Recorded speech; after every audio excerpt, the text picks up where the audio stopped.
That's not good.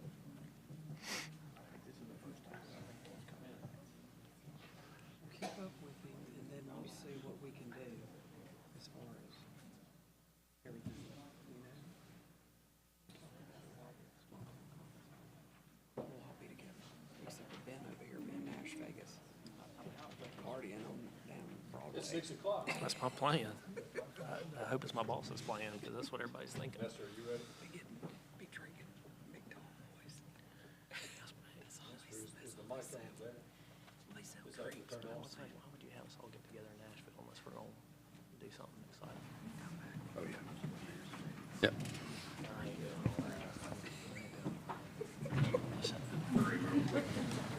Y'all give us just a minute. We haven't started officially. Y'all just stand right there. We're waiting to get the microphones all turned on. Okay, we are calling this meeting to order. If y'all would stand, we're going to have Lottie Russell and Luna Weatherly lead us in the Pledge of Allegiance to the American flag. Okay, will y'all turn around this way and face the flag? Are you ready? Okay, go. I pledge allegiance to the flag of the United States of America and to the republic for which it stands, one nation, under God, indivisible, with liberty and justice for all.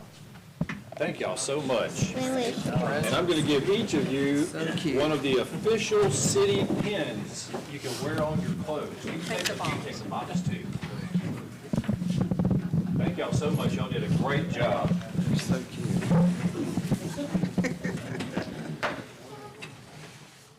So cute. Alderman Miller, would you lead us in an invocation to start the meeting? Amen.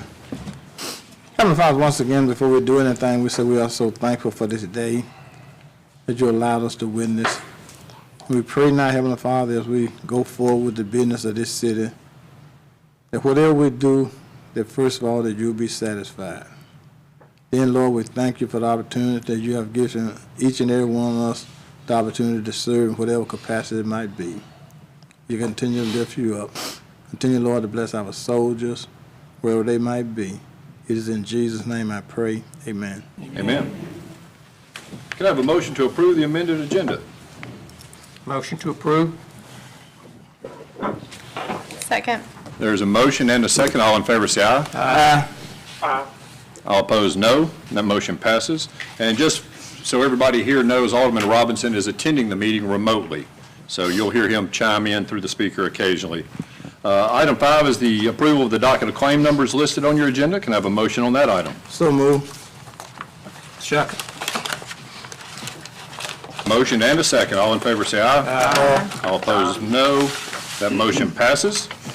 Item 6 is to approve the minutes from the regular meeting of October 3rd. Motion to approve.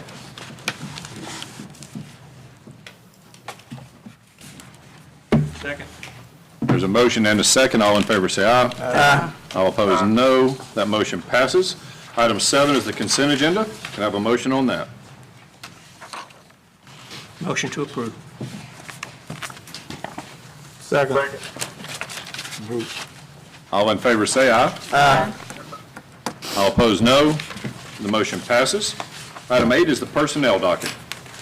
Motion. Second. All in favor say aye. Aye. All opposed, no. That motion passes. Item 9 is the donation docket. Can I have a motion on that item? Motion to approve. Second. It's a motion and a second. All in favor say aye. Aye. All opposed, no. That motion passes. Item 10 is the approval of the proclamation for World Prematurity Awareness Day as November 17th, 2023. I think Ms. Dockersey is here to speak. Would you like to come up and brief us on the importance of this proclamation? Yes, and greetings to all. My name is Hilda K. Harper. Ms. Dockersey is on her way. She got off work a little late. Prematurity Awareness Day, November the 17th of every year, we celebrate and we promote healthy births. That is what we all want. You know, when we get the news that we expect a healthy birth. So prematurity awareness is And not all births are healthy. So that's when prematurity awareness comes in. We're promoting healthy babies through the March of Dimes. We do it every year.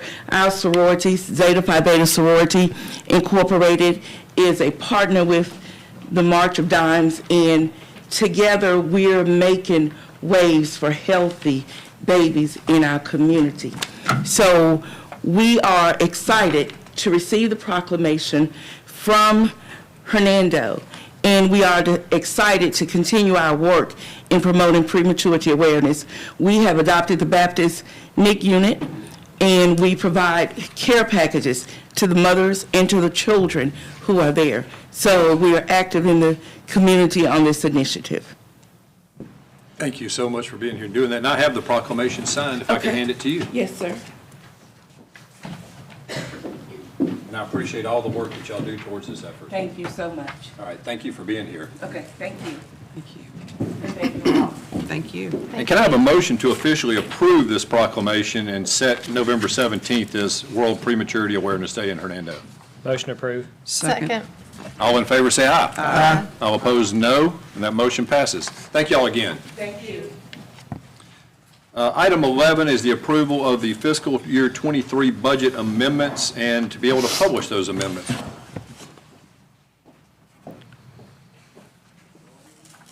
This is kind of the year-end wrap-up that Pam had the department heads do for the year that we just ended. Motion to approve. Second. Motion and a second. All in favor say aye. Aye. All opposed, no. And that motion passes.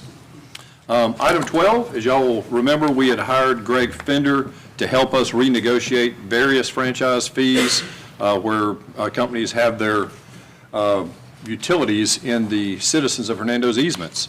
And we have one ready for Comcast that he has recommended, and he thinks this is going to get the taxpayers a little bit more money into the coffers with this Comcast agreement. So if y'all would vote to approve that, I'd appreciate it.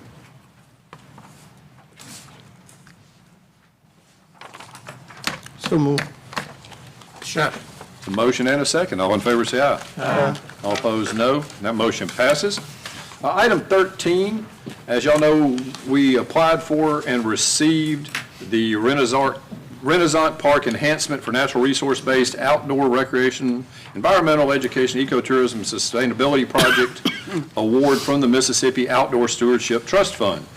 We have to officially advertise for an RFQ to hire engineers to design this so we can move forward with it. And that's what we want to do with item 13, but I do know that Senator McClendon is here and would like to say a few words on that topic. If you'd come on up, Senator McClendon.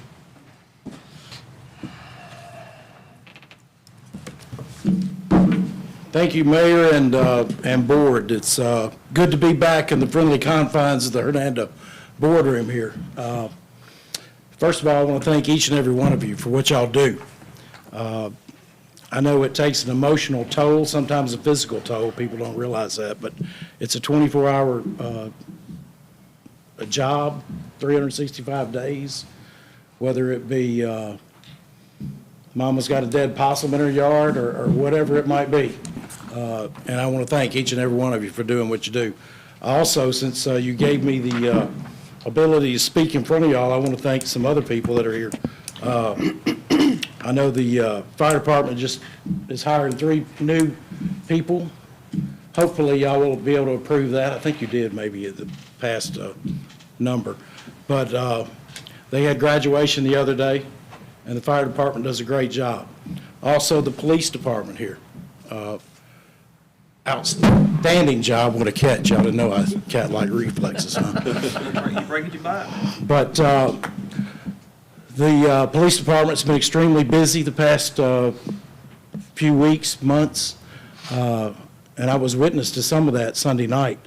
And I just want to thank them for what they do, Chief Ellis, Captain Lamphere back there, and all the folks on the police department. Thank you for keeping us safe.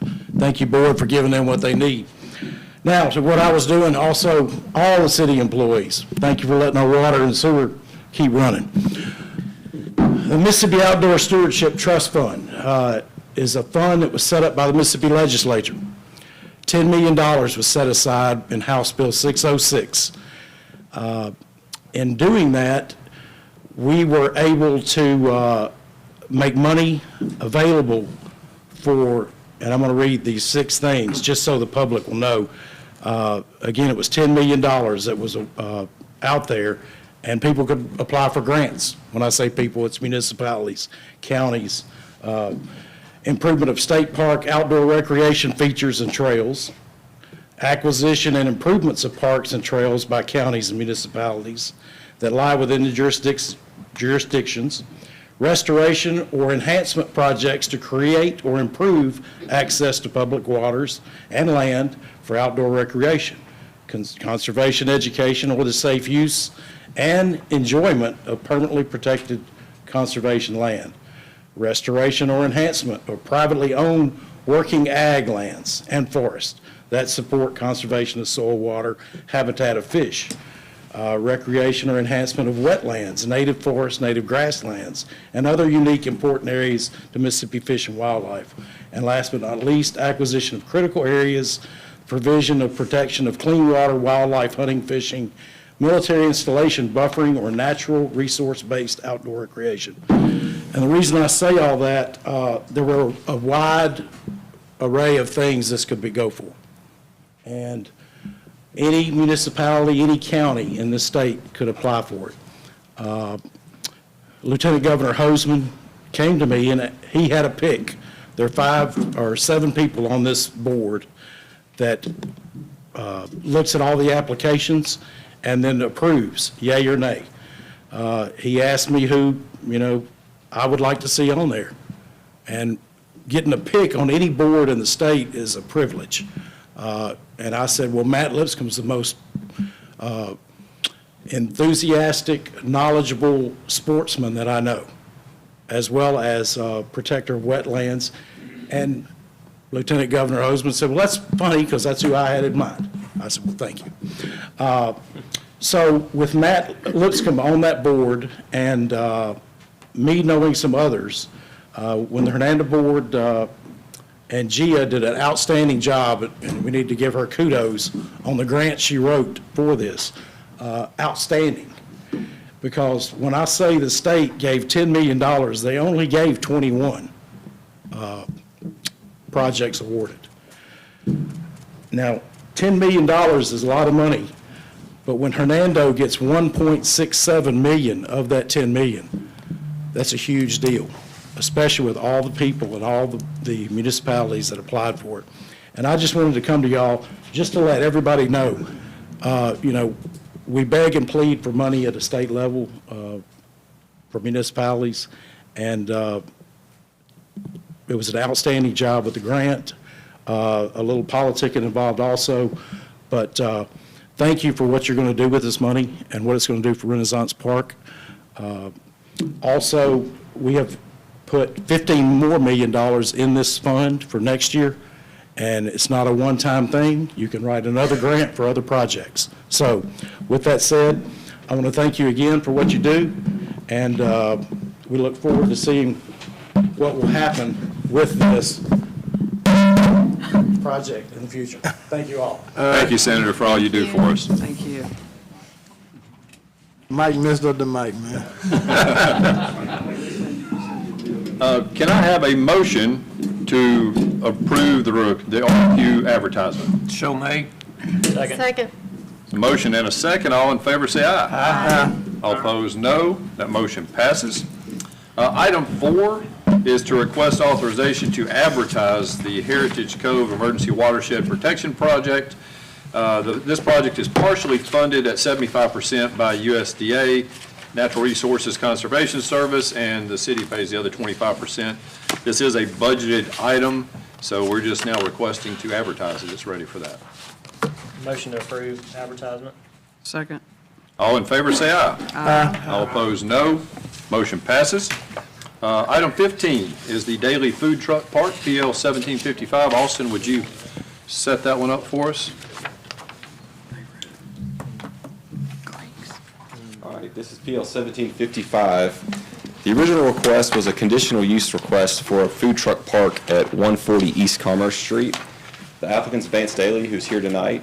The property is zone C2, and the recent food truck regulations we adopted allow for a food truck request in the C2 zone by conditional use. And so this request went to the Planning Commission in the September meeting and was subsequently denied, and I left a copy of those minutes in your email and on your desk in front of you.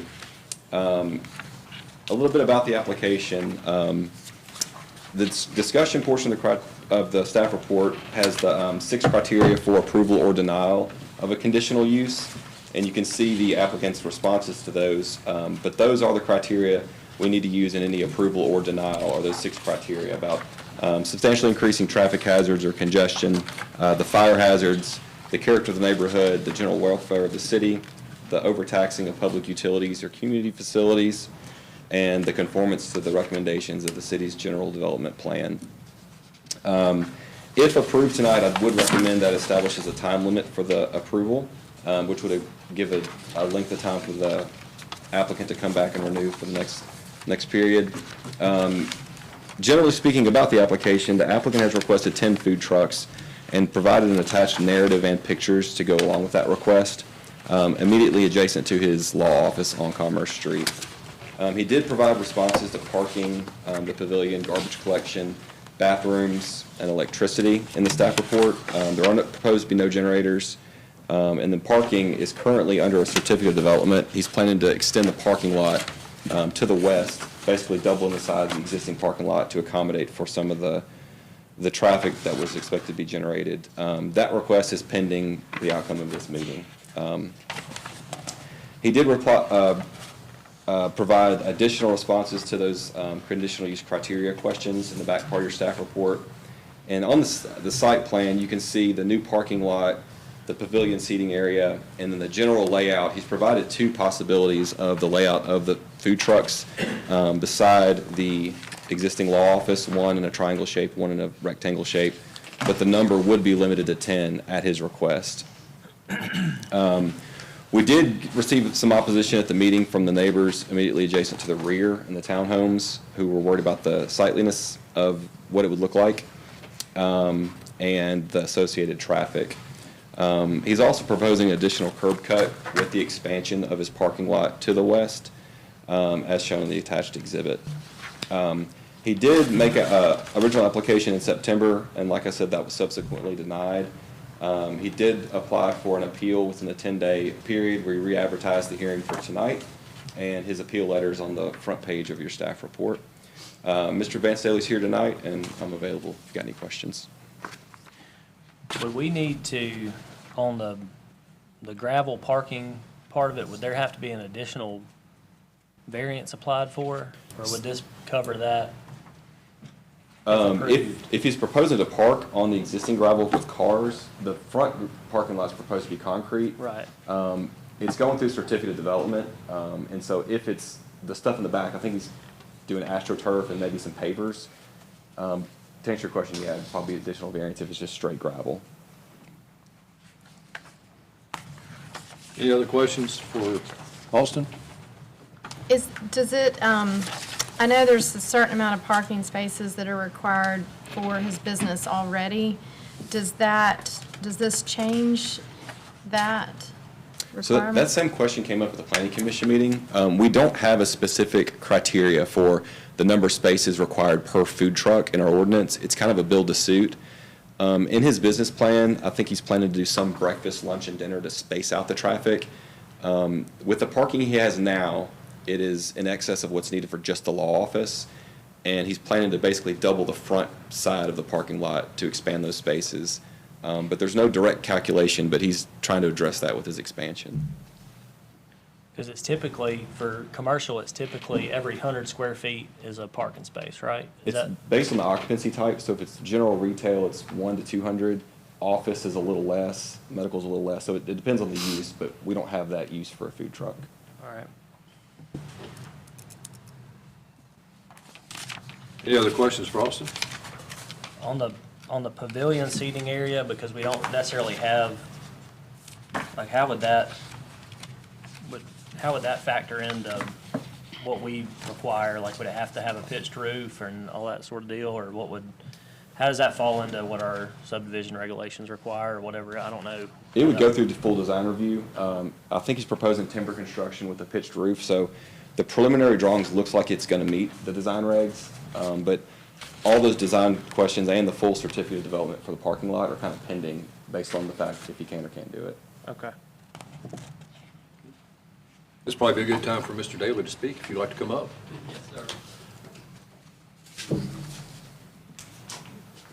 Good evening, everybody. Vance Daly, 140 East Commerce Street. I've reached out to most of y'all. Some of y'all have come by, so y'all conceptually know what I'm trying to do, where I'm trying to do it, right? And so just to further address, I guess, some of the concerns that have come up, and again, I'm here to answer any questions. First and foremost, my law office is on this property, right? Not that a law office is some high fancy something, but it is my professional law office. I'm not planning on bringing a circus I'm not trying to bring a circus to the middle of Hernando. I'm not trying to bring a fair to the middle of Hernando. I'm not trying to bring some chaotic something and park a bunch of junky looking food trucks up and down Commerce Street, right? Like, that's not what I'm trying to do at all. I am trying to, I'm proposing, hoping to do I don't want to say new concept, but a new concept around here that will be a destination place that I think would be a really cool addition to Hernando as well as just to the area. I mean, everybody I've talked to says this is a wonderful and a great idea. I'm not going to say that the food trucks won't be seen from the road, but the food trucks, if at all, will hardly be seen from Commerce Street, right? Y'all have the drawings and y'all have, again, and Austin said this is all conceptual at this point, right? I hadn't moved any dirt, I haven't done anything, because the whole purpose of extending a parking lot, doing all these things would be for this very purpose, right? So a lot of it is still what ifs that have to go through a whole lot of other processes to get there, right? But I have done my homework, and I am trying to do this right. And if allowed, I am going to do this right. I'm not building an RV park. I'm not building any of those things. I mean, I've heard people mention some place in Austin, Texas, this really cool, like, hangout area, right? It's a really cool come to and enjoy life there. I'm a weirdo. I love sitting on the front porch of my office and watching traffic go by. You go out there right now and it's 68 degrees. It would be a great night to go get food at a food truck park and sit outside and hang out there and just enjoy the weather, right? So first and foremost, I need you to know I'm not parking food trucks across up and down Commerce Street.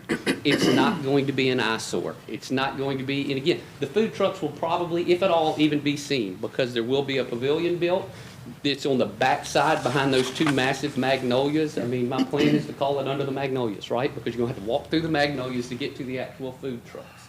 So to address the, I guess, 6 factors, traffic, right? Yes, there will be a swing in traffic, but it's Commerce Street. Traffic's blowing up and down Commerce Street anyway. I don't know how much more traffic will come, right?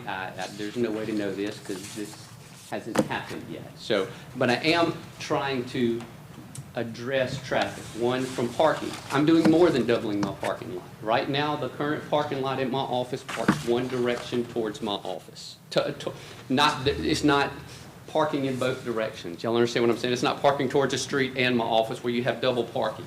My proposal to extend my parking lot is going to have cars parking both directions, so it won't just double it in length. It's going to double it in length, but also add a whole nother row of parking to try to address the concerns. Traffic, I'm proposing, and again, Austin said these things, an additional driveway, right? I want to make a one-way driveway right next to Area 51 parking lot, a one-way in to help do traffic, that flows traffic and keep the other driveway, that's a double driveway on the other side so people can come in and out, but coming on the new side, one way in, just so you don't have cars trying to pull out right there next to, and I say the Area 51 parking lot, there's the cleaners is there too. Y'all know what I'm talking about, that other parking lot, right? And again, in an effort to keep getting on and off of Commerce Street as safe as possible. Fire marshal's been out there, because really that was one of the concerns in talking to some of y'all, going, hey, what does fire marshal think about this? He's been on site, loved it. He's not here, I don't have anything in writing, and I hope I'm not saying anything I'm not supposed to. But he was all on board. He was like, this is a great idea. This would be a great addition to Hernando. From a fire perspective, I got my office rezoned commercial. When I bought that building and got it rezoned commercial, rezoned, I had to go through all these things. And so there is the space for a fire truck to get in. There is the space for all the fire safety hazards and all those things. That's property is already outfit for that purpose. As for the neighborhood, one of the criteria, and I'm saying these very generally, but y'all have them in front of you, the neighborhood. Y'all wrote, I said y'all, the food truck ordinance was put in place where you can have food trucks in two areas, a commercial district or a residential district. The residential was written different, where you can only have a food truck 12 times a year in one certain area. The other one was the commercial district. I'm in the middle of the commercial district. I mean, like, this is Commerce Street and I guess some other areas. You know, there's not a whole lot more commercial in Hernando, and I'm sitting right in the middle in a commercial district. And the way the ordinance, I'm not sure if that's what I'm calling it, the ordinance was written, a mobile food vendor park, which is what I'm trying to do. A food truck park is a permanently established area designed to accommodate up to 10 food trucks, all right? I'm trying to create a permanent established area to do a food truck park. It is written within the regulations or ordinance that Hernando put into place. The city good, it's hard to say. I think it will be really cool. I am really trying, if allowed, to do a really cool hangout destination, right? That I'll get into details of it, but there's nothing like this around, right? Well, there's nothing here yet anyway, but there's nothing like this in the area. There are some food truck parks in Memphis. That's not what I'm pitching. I'm not pitching a Walmart parking lot where trucks pull up and kind of do that thing. Like that's not what I'm pitching. I'm pitching, and again, like I said, I'll get into the details in a little bit, but I'm pitching a really cool, what I hope would be an asset to Hernando that would potentially be a model for other places to go, wow, whatever they're doing over there, hey, this could work in other places. Utilities, I'm going to provide my own.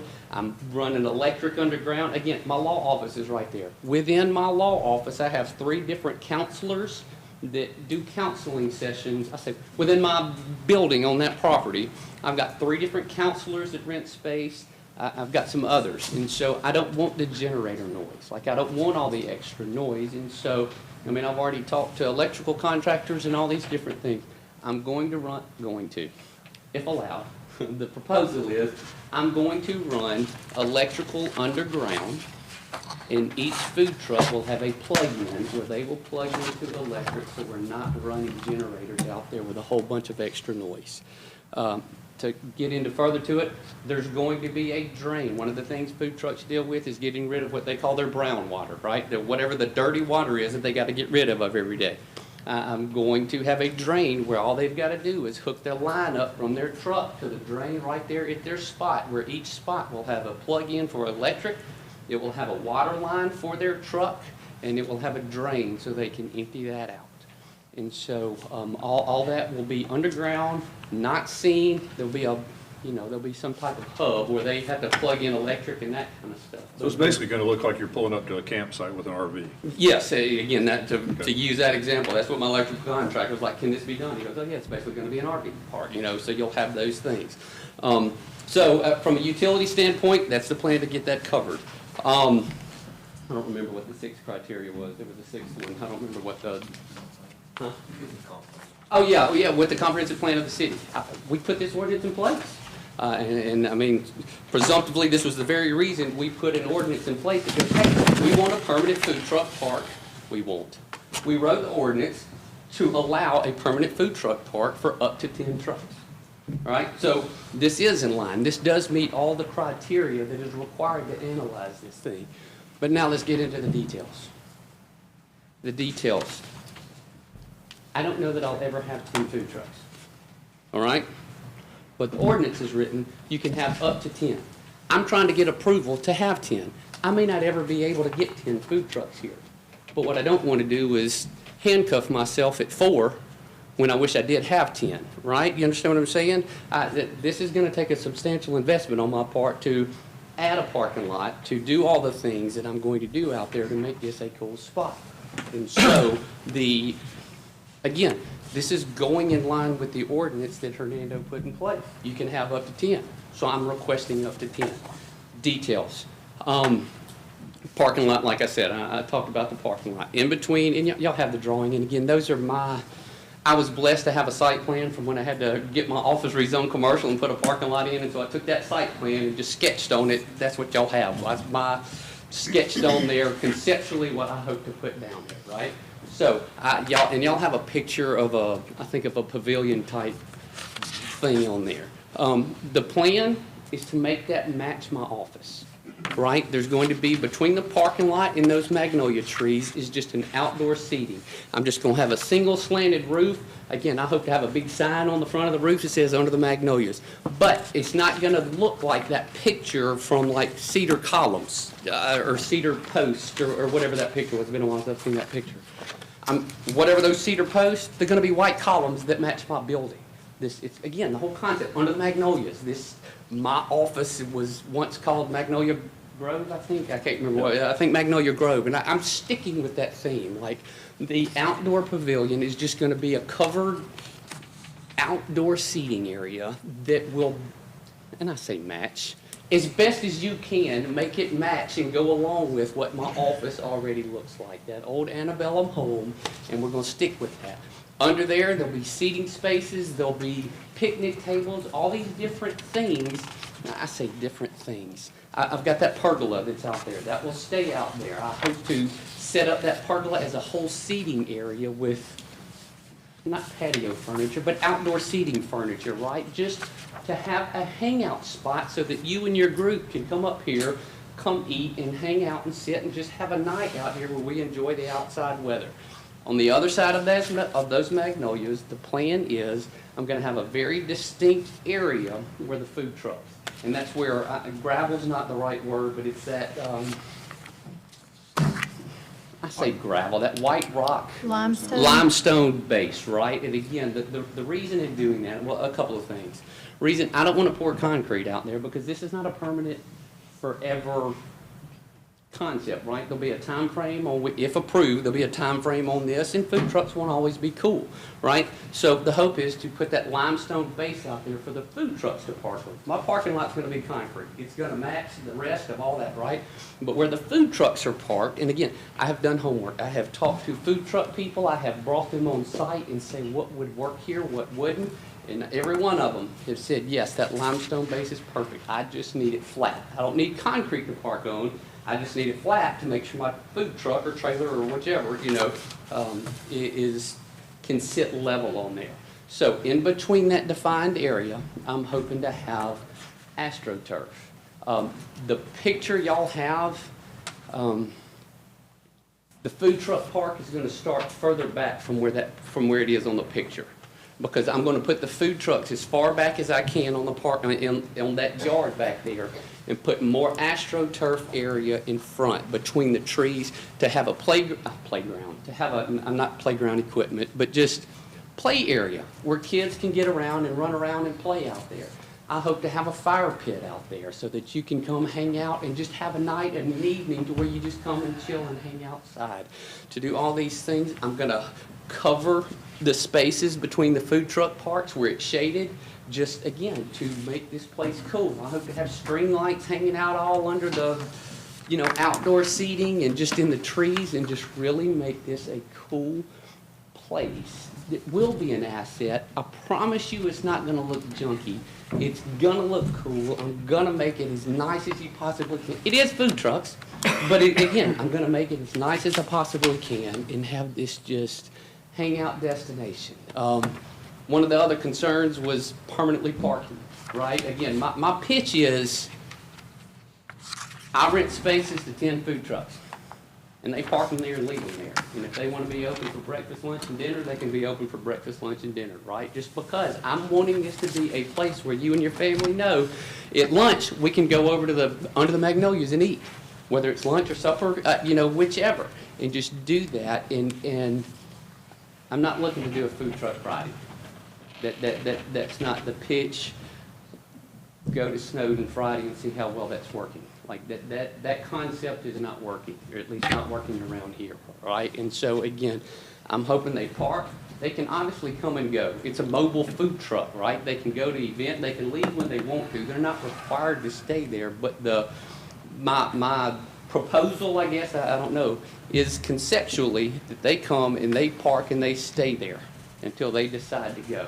And in my brain, that caused a scare for some people, but in my mind, that's a safer option than them pulling in and pulling out every day. Like, if you get 10 food trucks coming in on Commerce Street, pulling in and then pulling back out on traffic, that, to me anyway, I know I'm biased, but that seems a little more dangerous than them parking on site and just staying on site. And so, I'm trying to think what other concerns there were to address. I'll answer any questions. Let me, Go ahead, Alderman Miller. let me first start off that as we looked at we have to look at the positive and the negatives, okay? And one of the concern was about the homeowners to the north. Now, I'm just hearing tonight that you proposing to move the food trucks further to the north. So now, if we're gonna move them further to the north, that don't alleviate their concern, that make them more concerned. Now, I could be wrong, but that's what you just said tonight. So to me, that's a concern. Another concern you keep on hopping on is 10. It's up to 10. The board have the authority on the numbers. And I from what I was doing my research, I looked at some things also that said that you was asked quite pointedly, I think, about the numbers. And you stood your ground, that there wasn't no waving there about numbers. But, so what I'm saying is, I'm just speaking for Miller now, but that number and amount of space to me is high. And I'm not a engineer or anything like that, but I got some CS. That's common sense. Absolutely. So number one, you have taken and proposed to move it further to the north, which is going to create more concern, and then about the number of trucks. And also I'm going to ask you this question here. What is the buffering in the landscape requirement that he would have to do to the north? There's no ordinance requirement for a buffer yard in between a food truck park and the residential. It just comes between the commercial and the residential.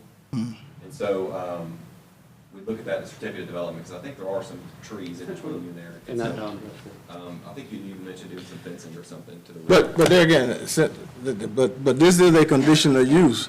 And so with a conditional use, the board can put additional stipulation in that regardless whether it's required by regulation. I think I'm correct. I could be wrong now, but am I correct? Yes, you can attach conditions. Okay, so we could require a more buffer to the north, and I have the year to engineer this, and ensure that he don't move so many feet to the north that will cause more problems. I ain't say cause problems, but perceived problems with the neighbors to the north.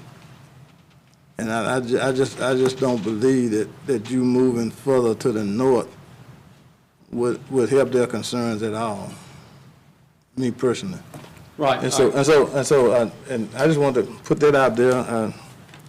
I haven't made a decision yet, but I do know one thing for sure, that if a conditional use is done, I'm hoping that this board will require some significant buffer to the north and require some distance from that property line to the north on the trucks, and also reduce the numbers. Because it's at up to 10, and there's a reason it's up to 10, and that's based upon space, so, if I'm not mistaken. So I know because of investment, when you make significant investment in something, we understand that you're going to have so many spaces in order to make a profit. But 10 is, you're trying to max out. And so there's got to be some, you know, I'm just saying that, you know, so I hope you'll consider, hope you be thinking about and quit hollering and thinking about, well, you can say what you want at 10, you know, but the board at the end of the day gonna make a final. Right. But that is a concern for me. Those two things is a great concern. You moving it further to the north and no buffering, but we can if we approve that, we can make that out, and then the number. So those are my three concerns right now. I'm through, Mayor. All right, do I get a Yes. couple of things? All right, so buffer zone, right, or moving back. Moving back is going to be like 20 or so feet to create more play space between the trees and where the food trucks start. So Yeah, again, and this, I heard you. I heard what you're gonna do with the space. I'm saying 20 feet closer. So you said moving back to get more play space. I'm saying 20 foot closer to the people to the north. That's what I'm. In other words, I might say you bring it closer to your office instead of saying further to the north. All right, well, you got to see the layout of the property. It's already going to be closer to I my just looked at office. it. You say you're gonna move it 20 feet further to the And I'm north. making up that number, but. Okay, we just said, you say you're gonna move it to the north. Correct. I'm saying don't even move to the north. Right. That's all I'm saying. Now, I'm with you, and I'm trying to address that. So here's, again, and I don't know what 20 feet is, but if here's the end of a truck, and I move it to that wall, in reality, the difference from a noise standpoint or an eyesight standpoint from those neighbors behind me is not in reality. Perception breeds reality. Sir? Perception. I'm through with this. So you see, you are just that foot set on what you want. Well, I'm pitching, so that's what I'm trying to I'm address. pitching, and I ain't Right. catching. Okay, again, that's I'm cool, man. Thank you. that's perfectly, I mean, that's why we're here, right? But again, to address those things, from a buffer standpoint, there are bushes between the side of my property and the lot where those condos are. Those condos are not directly behind my lot, all right? They are to the lot west of where my office is, or where my property is. My lot and the lot behind me, there are, I could have counted them, I didn't. There are pine trees already in between my lot and the lot behind me. So any buffer built, which I'm not opposed to at all, but any buffer would not be directly buffing the lot where the back neighbors are, okay? Also, from and I'm not downplaying this, I'm just getting into the reality, you've got a commercial piece of property backed up against a residential piece of property. I mean, from a commercial standpoint, I could put I could put whatever is allowed in a commercial zone. I mean, that's just the reality of what a residential piece of property that wouldn't come through a special use permit, right? I mean, if it's allowed in a commercial zoning, I could put it on that property right there, and that would, I guess, a restaurant with, well, this is kind of a restaurant concept. I don't know what I'd say I put there, but I mean, something could go there that would be another commercial something that would create a whole lot more activity in those type things. Bill, you can move on. Somebody else might have concerns. You can move on, because I think you're not moving me right now, so somebody else might have. Look, I love the idea of a food truck park in Hernando. I think it would be great. I agree with Alderman Miller on the amount of ones that you're proposing. I think 3 or 4 would better fit this space, and that would be, conditional use, we set a time limit. I mean, it could be something where we say, 4 for the first year, and then when you reapply for your conditional use and we see how that goes, maybe that was kind of easy and it wasn't too loud, and maybe we could up it the next time you apply. I mean, that could be an option. My question was, and I'm sorry if you addressed it, but the bathrooms, have you? Oh, I did not address that. Okay. So there will be, I will build a freestanding, I will build bathrooms on site out there. And right now, again, conceptually, I'm not sure whether they would go under the pavilion or do a separate building that just has the bathrooms in there, because that is one of the requirements, is bathrooms. And so I had not addressed that. I'm glad you said that. So there will be bathrooms built out there on site to provide for bathrooms. And just to address the 10, and again, the 10 is the number that the ordinance allowed for. What I can't do is 4 and then do it later. And here's why. I'm building out a very specific space that has the food trucks parked in such a way that keeps the people in that area, right? So it will be a V to where the food trucks are. There will be AstroTurf on the ground that is the walking space in between the food trucks. If I go out there and build it for 4, and then go, man, that worked, let's get 8. I've got to move the food truck parks. I got to bring my bulldozers back out there and do dirt work all over again and re-prep the ground for AstroTurf that now is a larger space that will fit 8 trucks or 10 or 6 or whatever the other number is. You see what I'm saying? It's not what I'm planning to build so it works, to keep the food trucks, to keep the crowd in between the food truck area on the AstroTurf is going to be built out to specifically fit that number of spaces. And so from a 4 and then come back in a year and go, hey, now let's do 8. Again, like I said, I'm bringing bulldozers back out there. I'm ripping up all the limestone. I'm ripping up all the AstroTurf and doing it all over again, which, again, it's a financial thing. Like that financial, that doesn't work financially to do it that way. You understand what I'm saying? Which is why, that's why I'm saying 4 won't work, right? 8 may work. Again, I don't know what the numbers are right now, and that's what I'm saying. I don't know that I'll ever have 10 out there. But if I cap myself at 4, only to come back and have to redo all the work and hire contractors to come back out there and move dirt and redo AstroTurf and redo limestone and all that, that's why that concept, I mean, I get it. Hey, let's test it and see, but that financially, that doesn't work for me. Anybody else have? I have a question. Yes, ma'am. All right, the spacing, I know you've got it going in a V and you've got 5 on each side. I mean, an average food truck size is like, just average. 16 to 22 feet. Right, 7 feet wide, and some of them could be, I mean. I've got an acre and a half right there. I Now, know. not open. My building is on part of I that just acre and a can't, half. I can't grasp the concept of the spacing of that many food trucks in that space with that size food truck, 10 times 10.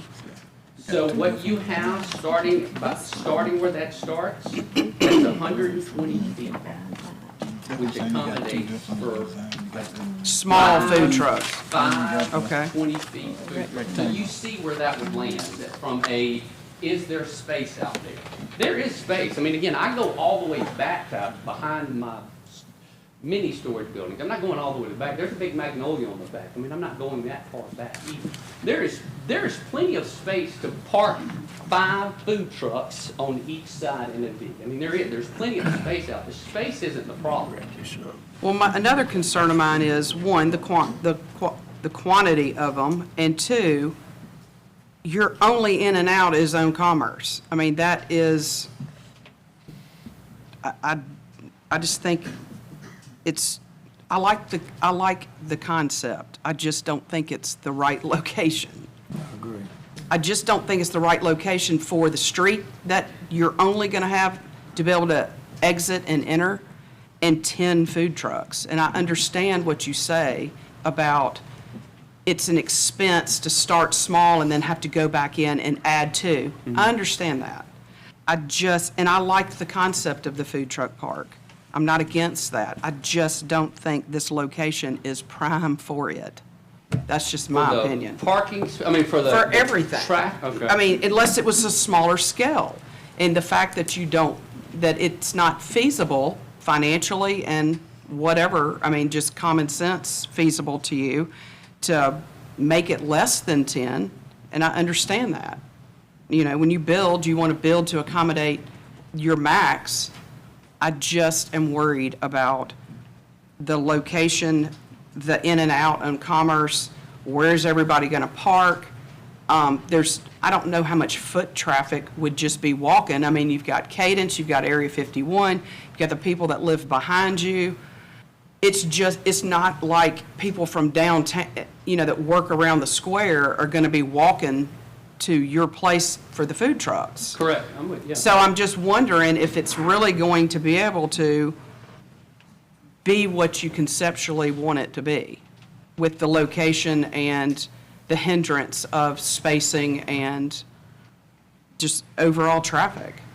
That's just my concerns. I'm with you, and again, those are the realities of what I'm pitching, Right. right? I mean, that is property, it's in the middle, and again, which I get back into, Hernando Road, this is going to commercial district.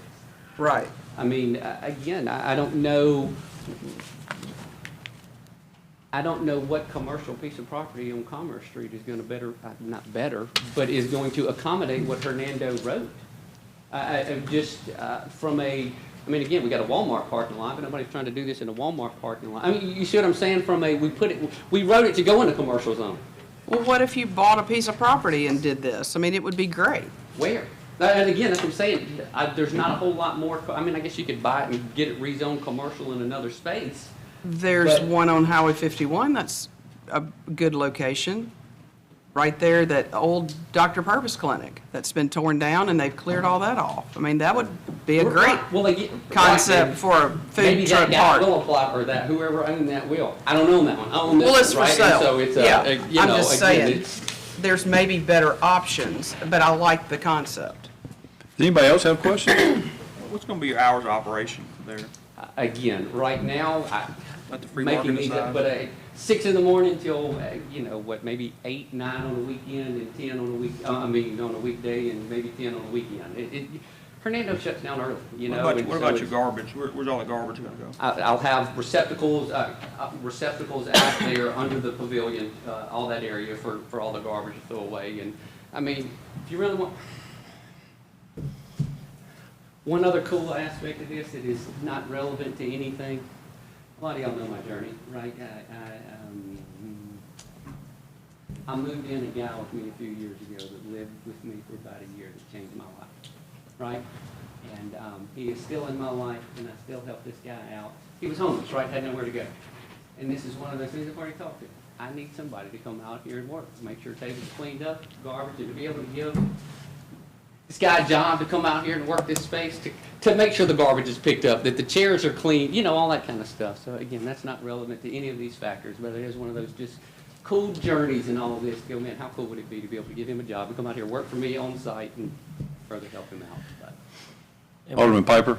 Yeah, when you talk about brown water, you're talking about like dishwater? Yeah. Is that essentially what that is? So that's not grease necessarily? No. If they have grease that they need to dispose of, like what happens with that? I mean, it's their Is that- food truck. They'll have to figure out how to dispose of it. I don't know what the disposal rate of getting rid of grease is from Yeah. a food truck, but Because they're going to permanently be there, so it's not like they can take it with them. they can actually, because they dump them into a separate container.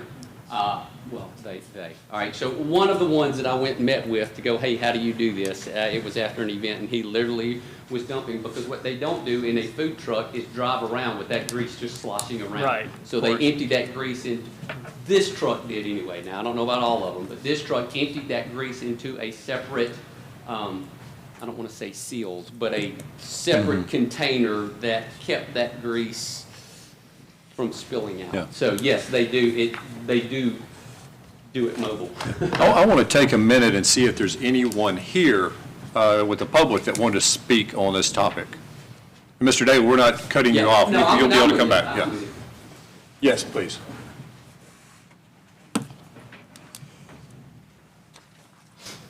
Good evening, I'm Angie Tacker, and I represent the property at 141 to 101 West Commerce Street.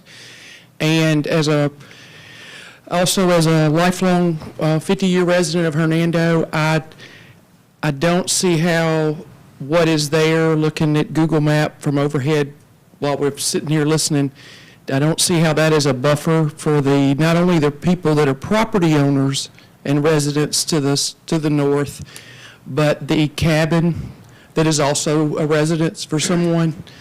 They moved in there and they assumed that they would have a place there to live and not have a food park in their backyard, or food truck park in their backyard.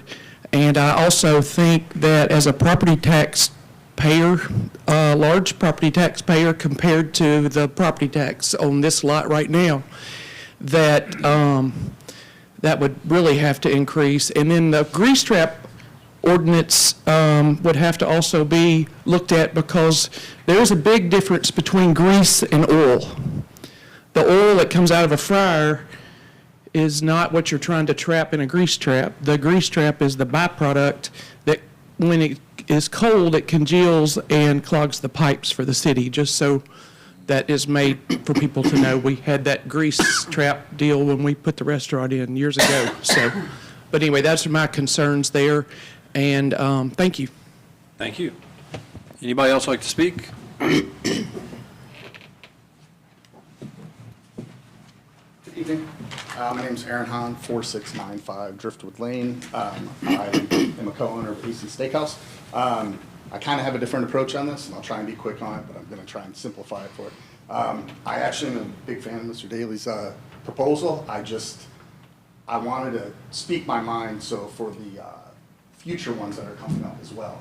And I think, give you a little background, October this year, I've been doing this for 35 years. So I had no restaurants inside and out. When we're talking about 10 food trucks, the scale of that's huge. You have 10 independent operators that have to make a profit. Just do the math on it. So an average customer that goes to a food truck spends $10 to $20 per person, right? So let's say it's 20 bucks. Right now, the average food truck makes, if they're lucky, 10% profit margin, okay? So if you've got 50 people per food truck, that's $1,000 per food truck. Each owner's only gonna make $100 a day. They're not gonna go there for $100 a day, but that's 500 customers a day. And that's for just the food operators to make $100 a day. So one of two things is gonna happen. Either it's not gonna be a very profitable business, or you're gonna have 500 plus people in a spot. And I don't know if it was changed, but the original thing was 16 additional parking spots. You're gonna have that for the employees of the food truck. You're gonna need 20 for that alone.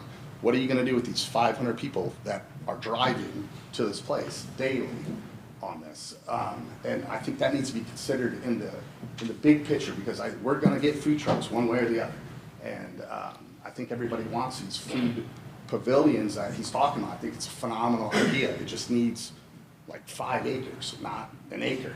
And that's the problem. And as a brick and mortar operator, we really need a fair playing ground. I'm a capitalist, I'm all about fair competition, but it needs to be fair competition. Like, when I opened up, I couldn't open up until I paved my parking lot, until I put a $25,000 trash enclosure in that also hid the grease disposal unit. I had to put new poles and parking lot lights in. So I got that notice like a week before we opened, and we had to go drop another 80 grand. right? So our taxes are gonna be considerably different for brick and mortar versus somebody's yard, right? So, if we do too much of this, you'll lose brick and mortars, right? And I'm all about competition. I think we need that, and I want food trucks. I want it to be fair, and I think we need to do it right on the front end. Otherwise, it's gonna backfire, and then nobody's gonna want a food truck. So, thank you. Thank you. Anyone else? Yes, sir.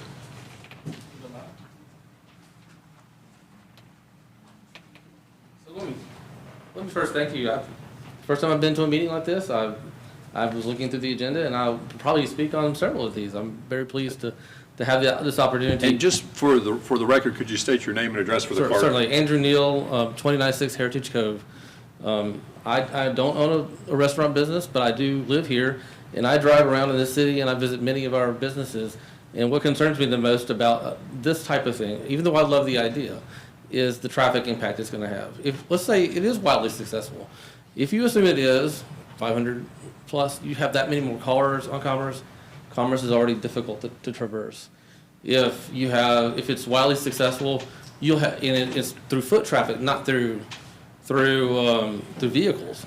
We still have a problem because the infrastructure for walking isn't that great on Commerce. It's very difficult to cross paths and to go across the street safely. It's just because of the traffic and because the infrastructure isn't there to allow pedestrian traffic. And I think I'm a runner. I run that path quite often, and I know the dangers of that path.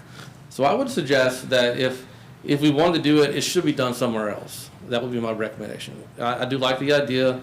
I would just be very concerned about the impact on traffic, especially if it's only got one entrance in and one entrance out. Because that's going to create tremendous amounts of problems, especially given the target audience being the youth, most likely, not the older community.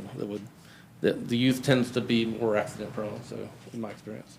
So it's my suggestion, my feedback. Okay, thank you very much. Anyone else? Were there any more questions from the board members? Mr. Daly, did you have anything else to add? Yes, sir. Okay. Would someone like to offer up a motion?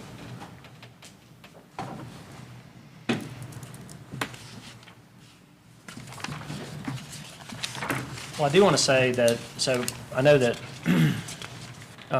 when we looked at food trucks and the ordinance and all that, I was part of that process, and one of the reasons why is because we wanted to take measures to have an even playing field to that point. You know, I've mentioned before in previous meetings, you know, my grandparents owned a restaurant for over 30 years, and certainly understand how difficult of a business it is. So that's why a lot of these provisions were put into place. That the idea of a food truck park, one, it does two things. It captures the supply and also the demand in one specific area, so that you don't necessarily have, you know, widespread usage of you know, this type of commerce, more or less. And so that was why that provision was put in there. But also, you know, looking at how does this affect, you know, the city, these provisions were put in there to make sure there wasn't a greater disruption of our community. So I just want to kind of clarify that a little bit as to why we wrote the food truck ordinance the way that we did, because you want to be able to have, you know, the flexibility to be able to say this fits the area, it fits this specific part of town, or maybe there's other businesses near here where the employees would need to be able to have like a quick lunch to grab something really quickly, but there's enough, you know, whether it's you know, ease of getting in and out of the space or whatever it may be. So that's why it's written the way it is, and that's why we're discussing this so extensively. It is something that's new, and things that are new sometimes are very difficult. Change can be difficult for some folks, and you know, that's why there's so much discussion on this. Anyone else, or is there a motion? I think we need to, as a board, decide, you know, do we want a food truck ordinance or not? It seems like I thought we did, Mr. Vance's, or Mr. Daly's, application meets everything we put in the ordinance. So it sounds like either we need to change the ordinance or get rid of the ordinance if we're not gonna allow food trucks. I don't, based on the criteria in our ordinance, I don't know how you deny his ordinance. He's met every possibility. If we don't want to have 10, we don't need to have that in the ordinance. That's just my thoughts on it, so.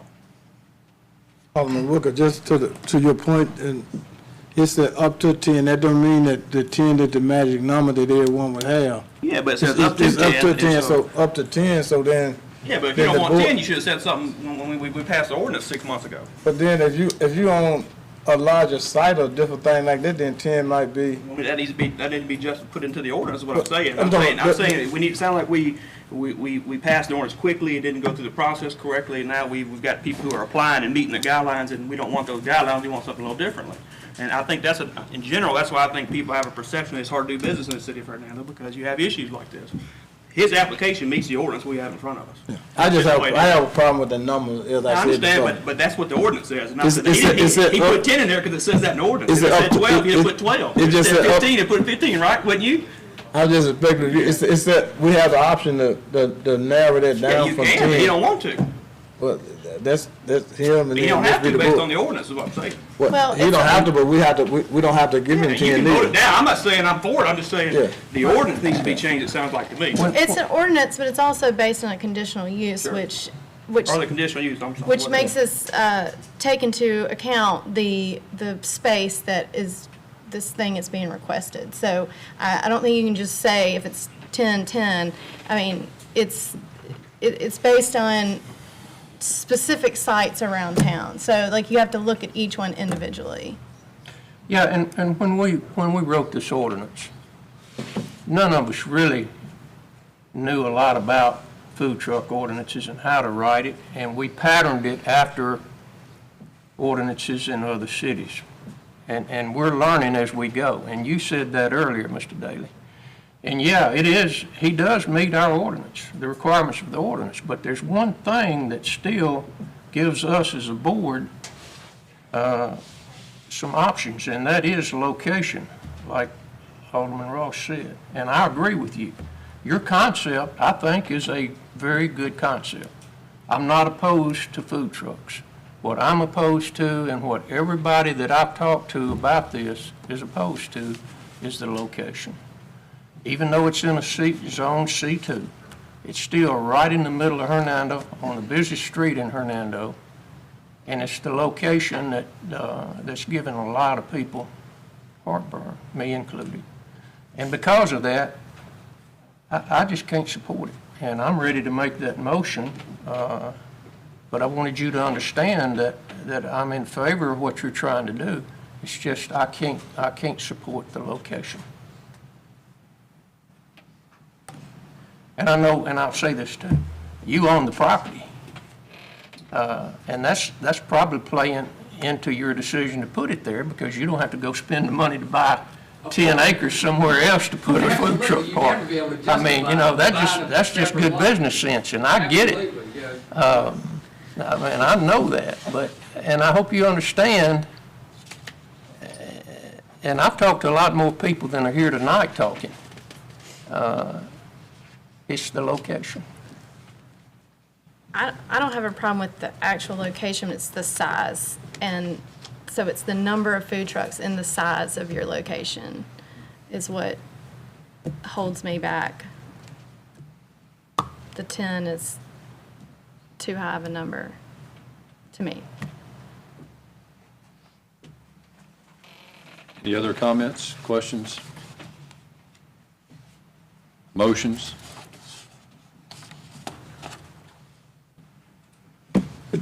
We still have some other options. I mean, if we don't have to even up or down this tonight neither, we can, think about the concern that, I know one of my concerns is the number.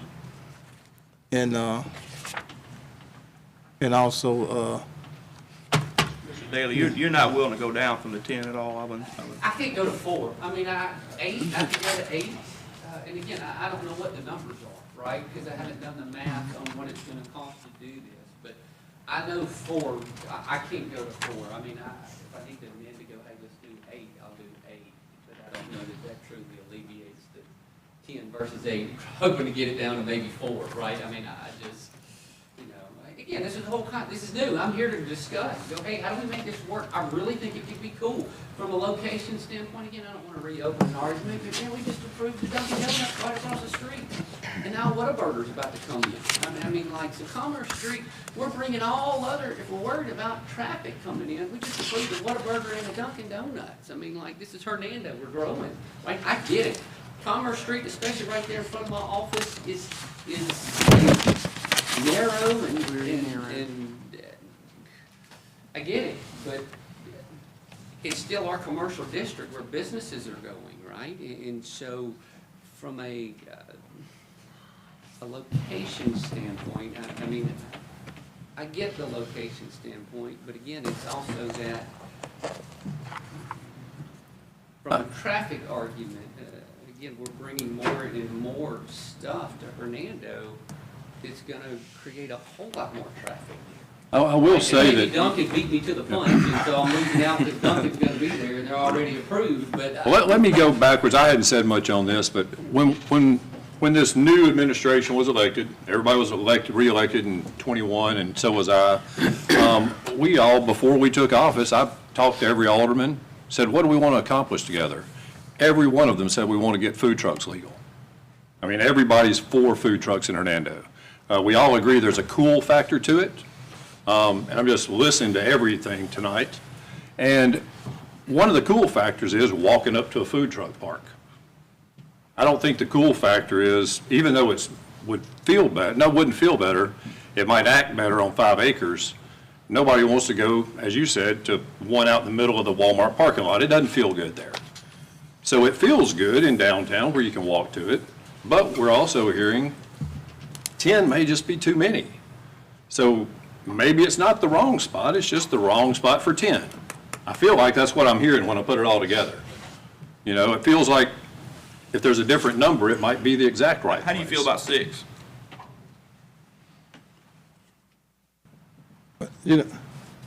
I'm with you.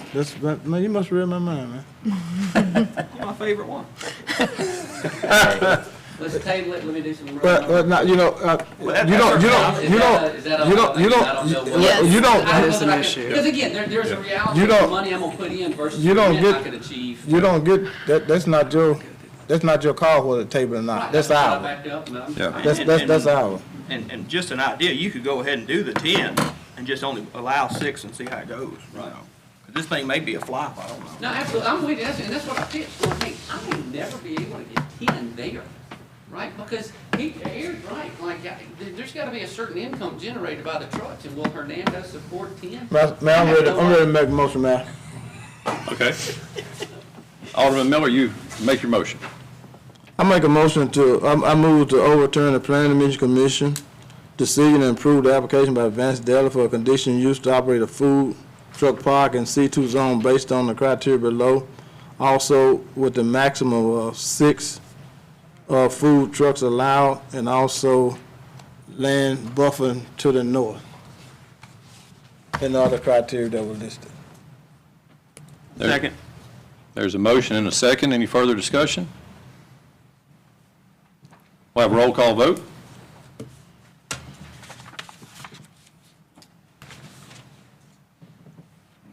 We caught you off guard, Madam Clerk. Alderman Robinson? Aye. Alderman Wicker? Aye. Alderman Ross? Aye. Alderman Piper? Nay. Alderman Harris? Nay. Alderwoman Lynch? Aye. Alderman Miller? Aye.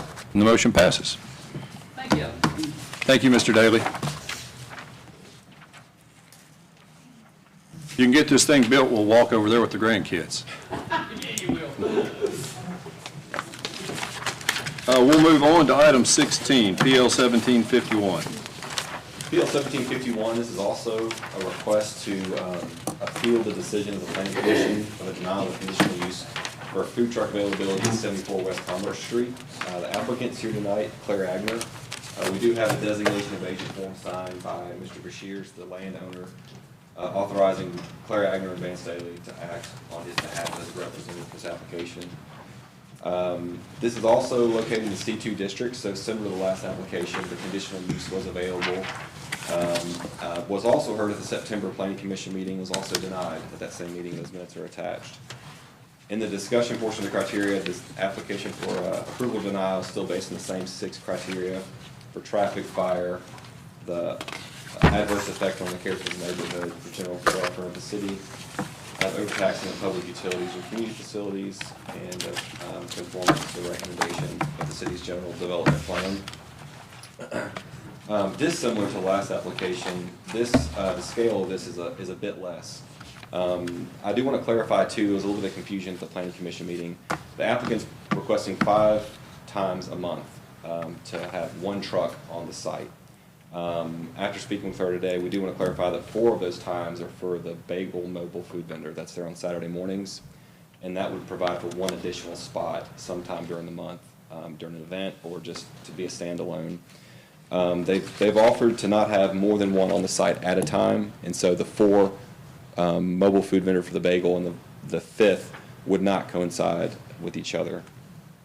She did provide a narrative in the staff report about her hours of operation for the primary vendor of the bagel, 3-way bagels from 8 a.m. to 10 a.m. on Saturdays.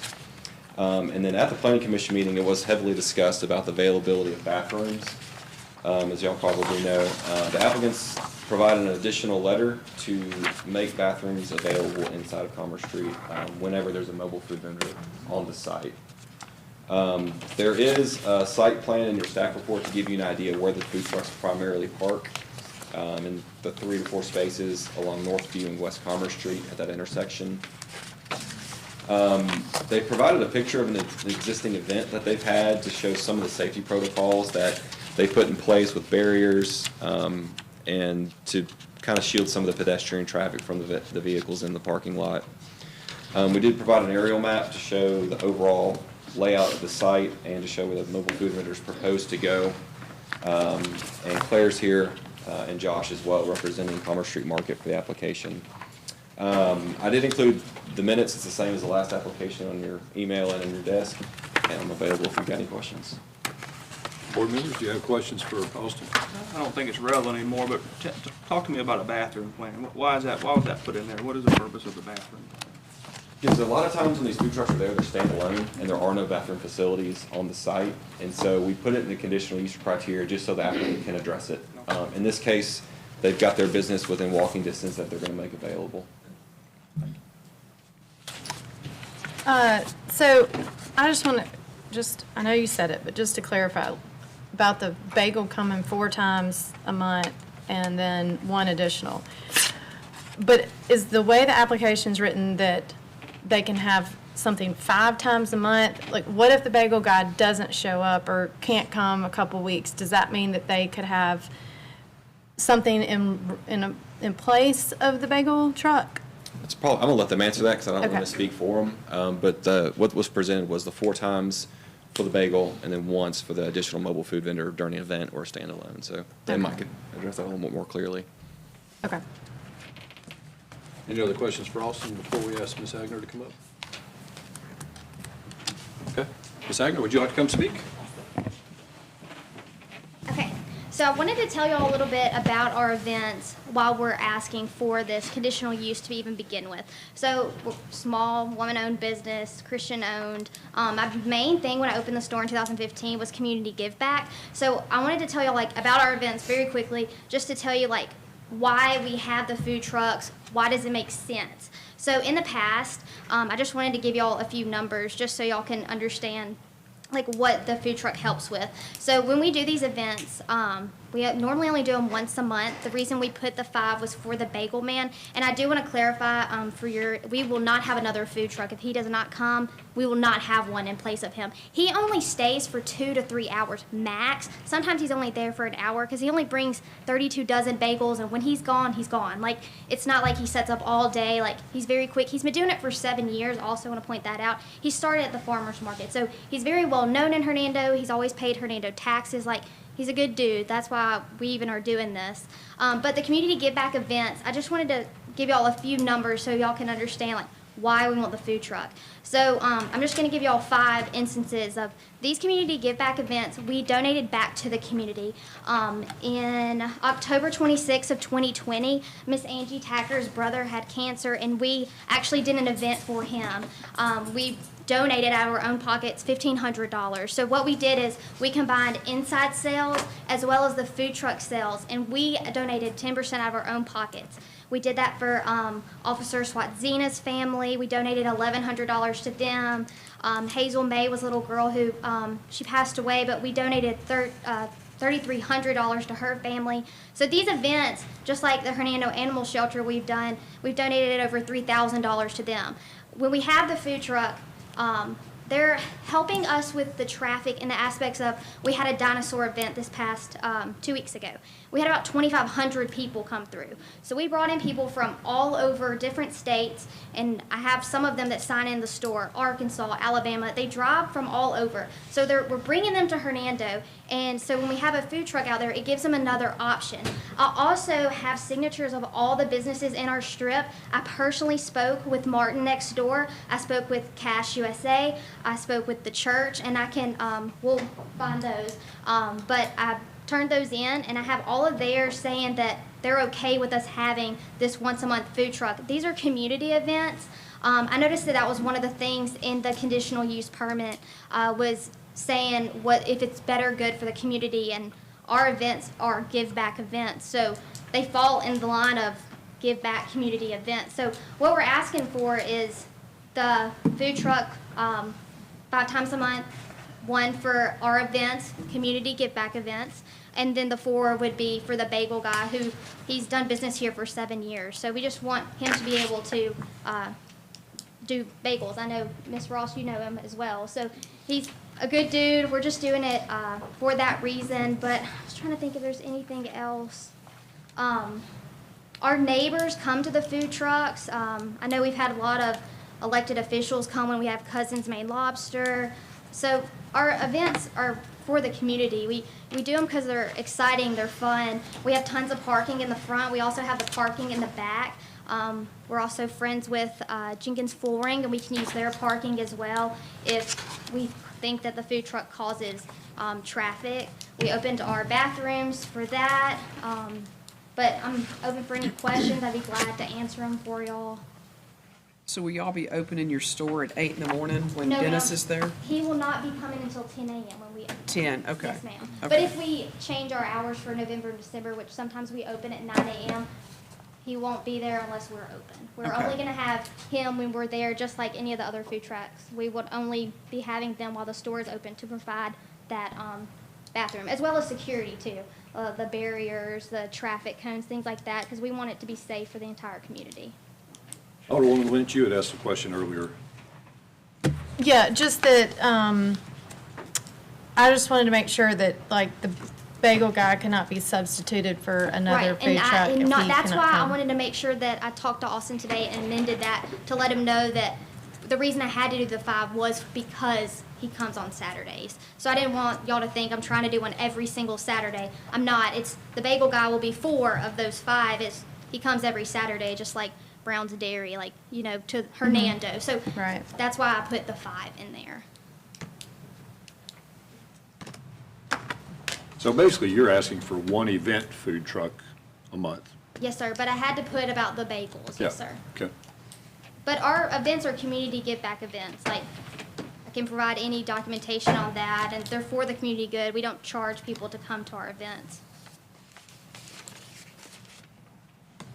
What other questions do y'all have for Ms. Agner? So the signatures from your adjacent business owners, that was based on, Them saying that they agreed with us having a conditional use to have the food trucks for the events. And I was very honest with Martin up front, saying, you know, like, we have an understanding, and I went to his liquor store and talked to him. For about 30 minutes, I would not have a taco food truck, obviously. That would hurt his business. Anytime we do events, his business flourishes. He says that as well as patrons that visited. So we would not do anything to hurt his business. No. But we did talk to all the other ones. Yeah, and for the most part, when the food truck is there, the other businesses aren't open anyway yet, are they? Well, Because the the food bagel guy truck- would be 10 a.m., but when we do these big events, they're only 3 to 4 hours long. So the food truck would only be there 3 to 4 hours. So Yeah, they, but my point is, the other times that the food truck is there, it's normally 8 to 10 yes, sir, it was. before the Before other they open. businesses are open. Yes, sir. Well, they're in the afternoon. Like the dinosaur one was in the But afternoon. he's like the bagel is normally in the morning. So even if he was there from 10 to 11, which normally he sells out in an hour, the only one that's open is the hair shop if they have clients at that time. So nobody's open at that time. But when we do these events, normally they are in the middle of the day, 2 to 3 hours. Like we just had a dinosaur event, and we'll do Santa Claus. These patrons visit the other businesses as well. I mean, they have to eat. So a lot of them go to Mexican, Subway, Coffee Central, Wings across the street. So it gives them another opportunity to visit the local restaurants if they don't want to eat the food truck. What other questions? If y'all have any others, we can ask them in a few, but I thought we would ask and see if there's anyone here with the public that was ready to speak now. Anyone like to? Yes, sir. Please come forward.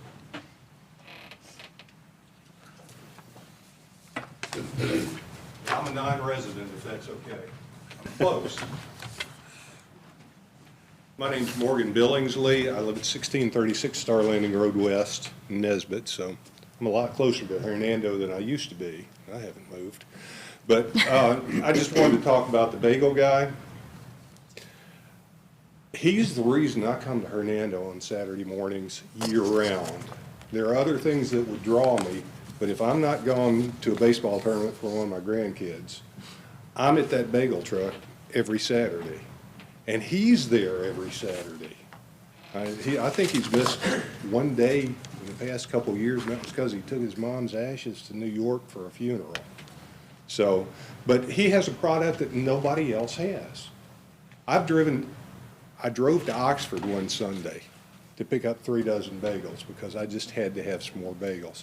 And his are better than anybody around. But also, what I really want to tell you is when I come down here, it's awfully easy to slide into the home center. It's easier to go across to get a loaf of sourdough. It's easy to come on up to the square and get some milk. And a lot of those things, I'm actually closer to Horn Lake, to Home Depot and things like that. But because I'm here, I consolidate my errands. And I'm not going to boycott Hernando if for some reason he can't do that. But he doesn't add to much to the traffic because you drive up, you get your bagels. Well, no, you drive up, you have a conversation, then you get your bagels, and you drive away. So I'd encourage you to please let him stay because it's tough driving to Oxford for bagels. Thank you. Thank you, Morgan. Anyone else? Got 2 of y'all at a time coming up. So Andrew Neal, 2096 Heritage Cove, Hernando. Dennis, the bagel man, as I call him, is the reason I'm here. I support him in his bagels. I was a little surprised when I heard some of the objections that were being made about bathrooms because I, like the previous person, I buy bagels, have for many years, and I'm there talking with him, and I'm talking to the people that are in line with him, and usually those lines are quite long. Sometimes we get a lot of chance to converse, but I've never seen anyone stop and like do anything to stop and eat a bagel. It's not a restaurant in the sense where you're going to stop, grab a bagel, and just eat it on the spot. It's nothing like that. You're coming in, you're picking up your supplies for the week. People buy by the dozen. People buy half dozen. And so I was a little concerned about hearing the bathroom requirement. I don't think that's an issue, if that's a consideration, but I was glad to see that there's accommodations being made because I do think Dennis draws people to him. And when he draws people to them, he supports all the businesses that are in the area, and I think that's a benefit for Hernando. And I strongly encourage that we support him in supporting us. Thank you. Thank you, sir.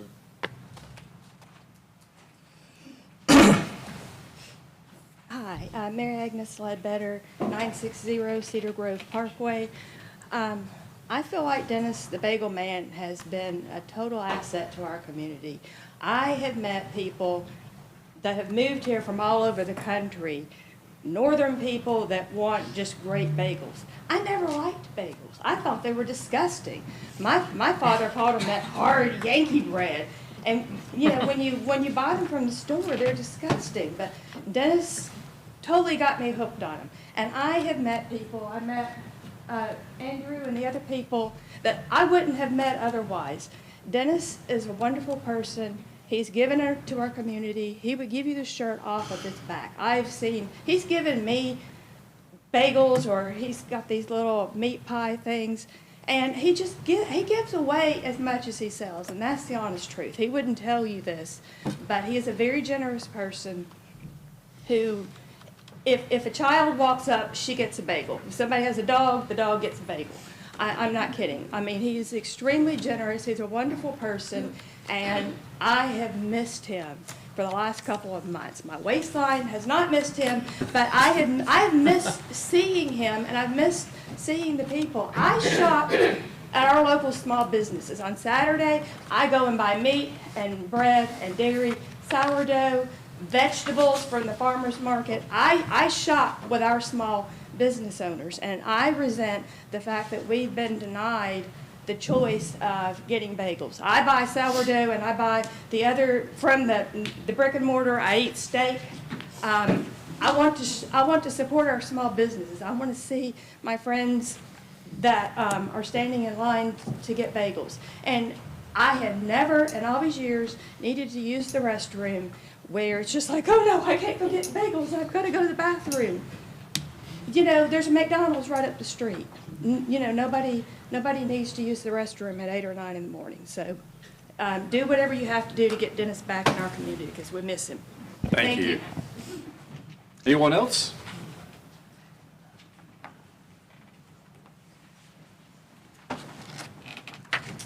Hey, I'm Kim Derryberry, and I'm at 2438 Highway 51 South. And I'm a local business owner as well. I've had 3 businesses in this town. I'm, invested in this town, in this community as well. I don't think anyone's here to discredit the bagel guy.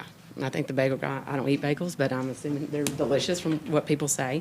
And I've heard people even here tonight, even at the planning meeting, that they're not getting their bagels and they're mad about it. He has the option to be at the farmer's market.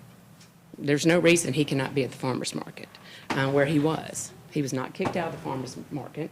It was his decision to remove himself from the farmer's market. So that's kind of between him and his customers as far as that goes. So he could join that back at any time and provide bagels to every customer, that wants his product as well, so that they don't have to drive to Oxford to get him where he lives. Again, I'm not necessarily against a food truck either. I know it's not working so well in South Haven to have that, and I know that was that other ordinance that we just discussed, but if we open the door up for one business or 2 businesses or whatever to be able to put 5 food trucks a month in their establishment, who's going to regulate that? Because they can do it, I can do it, that business owner can do it, that business owner can do it, all of us could do it. So you just approved a food truck park for up to 6 food trucks at this moment. So what if he put 6 food trucks there, and now you pass this ordinance or allowed this to happen? I can put a food truck at my establishment every weekend, and I can have it whatever time I want to. I'm open early. So can that business and this business. So now what are we going to do? Because what are we going to support all the food trucks that all the local businesses want to do? Or are we going to say no and just let the food truck part prevail? Which either way, but it's not enough in Hernando to support a food truck park and all the other local businesses. I mean, you may have 10 other businesses come back next month and want to do the same thing. So that's just what I would like you to think about. I mean, not against anybody giving back to the community. We all give back to the community. We all do fundraisers. We all do angel tree programs, animal shelters. We all do that. But just regulate it. It's always going to be a weekend thing when there's nobody working. So let's just make sure whatever y'all agree to tonight, that everybody's being held to the same standards, same accountability, and we don't set up the food park, truck possibility to fail and allow all these other food trucks to come in here, because then everybody's going to be battling for food trucks. And then that's going to be a little mass chaos on its own as well, so that's all I have. Thank you, Ms. Terryberry. Anyone else? Any other questions or concerns from the board or comments since we've heard the public speak? I had a quick question. So would y'all do an event the same day the bagel guy sets up? So you would does that make sense? If we did an event that day, the bagel and the food truck would not be there at the same time. So the bagel sells out in an hour or two. So say he came from 10 to 11, by the time that we did our event at noon or 2 o'clock, he wouldn't be there. Okay. But I also do want to add, if other businesses want to apply for the food truck conditional use, they could. So I'm trying to do it for my events, and like this one's the conditional uses based on the condition, and mine are just for community events. I just want to make sure that that's in my conditional use. I don't know what other people want to do in theirs. What other questions or concerns does the board have? Oh, looks like we have the public. Can I say something real quick? Yeah, please come to the podium to do it. And address your question to the board. And thank you for being here. Quite welcome. Thank you for having me. I'm very pleased to see so many items of interest on the agenda. I've listened to the commentary, and I just wanted to say, I think there's a distinction to be made between a food truck that delivers food to be like groceries and a food truck that you buy, you eat on the spot, you have a table. And I think there is a difference, like, because in one case we're delivering bread, they grab the bread, they leave in their car. In another case, they sit, they eat a taco. I mean, we're trying to equate the two. They're not, like, the bread truck is not competing with the taco stand, it's not competing with a coffee shop, it's not competing with anybody. There's no equivalency there to be had. And I think if you were to pull up a chili food truck right next to it, those two things would not compete with each other. You're buying groceries in one, you're buying a snack in the other. Does that make sense? So what I would make is 2 points. I really do support us having this permit in place, because I don't think it's gonna cause a problem with any other existing business that's there. And I would say if more businesses like that were to come along, I would support that too, because there are cottage industries where someone makes a cheese or someone makes a dairy. I would love Brown Dairy if they could come and deliver milk to me throughout the week at some point. Or another vendor who wanted to deliver beef or whatever they might want to do, and we could go to a spot and pick that up. That would be a great deal, but that would still be very different than me going and buying a hamburger or a taco or a bowl of chili or a soup. And so there is a distinction to be made. And so I would say, one, please approve this permit request, but two, maybe we should consider as a city having two separate ordinances. One that addresses the one where they're delivering food, one that addresses the food as a restaurant type of thing. And I think that might clarify some of these issues. And I'm not sure what changes might be made, but I feel certain that as we move through this process over the next year or two, we'll figure out where we need to tweak the ordinance, and the board can address that then. Oh, thank you. Austin, are there any specific requirements of what part of the parking lot things are allowed to be set up in? So based on this conditional use, their proposal is to use those front 3 or 4 spaces on the corner. And to your point, a lot of times it's in conjunction with an event, which we don't necessarily regulate. So our regulation is only on the food truck. And so they say that it's going to be in that spot, and it usually is in that front spot. But when they have an event and some of the parking spaces are blocked off, as long as it meets fire department's life safety stuff, we're kind of out of it. Okay, so front being on Commerce or front being in front of the front door of the business? They're proposing the food truck to be on Commerce and Northview, and that's front 3 or 4. Where are the little squares drawn on the map we have in our packet? Or rectangle, rather. You see that picture? Do you have that, Natalie? I mean, I probably do, but. It's on this one right here. Would y'all be opposed to scooting that back, or? Would y'all be opposed to Sorry, scootering couldn't it really back see this. closer to the storefront? So the reason why we do it there is the sidewalk. Okay. And then normal food trucks only take up, like the bagel guy, he takes up one parking spot. The other food trucks take up maybe two. Well, he's just selling it out of his van, though, so that's the He's reason. But he's fully licensed. Right. Yes, Yeah, ma'am. yeah, He yeah, has a yeah. van, but the other food trucks, I mean, even if they're huge, big ones, the max they're gonna take up is 3. Right. Max. And I think we put 3 or 4 in the thing, just to make sure that we have safety for, you know. Yeah, I just wanted to point that out, that he has a van with his case inside the van that he sells from, which is a normal white van. Yes. I just wanted to point that out for space-wise and the size of what he's selling from. It's not like these 14, 16-foot food trucks. I just want to make that point. So everybody kind of knew, because, I mean, he used to park at the farmer's market. So people line up on the sidewalk, that's what you're getting at with the Of course sidewalk? they do, but the reason why we wanted to put it towards the road is we didn't want to block anybody else's, like La Siesta, the pizza place. Like, if we did it closer to the store and there gets to be a line, and that's trial and error that we've done in the past, it works out better when you do it closer to the road, and we can do the parking spots in front of our store for safety. So that's why we chose to put it as that outlining. Okay. What other concerns or questions does the board have? If there are none, is there a motion?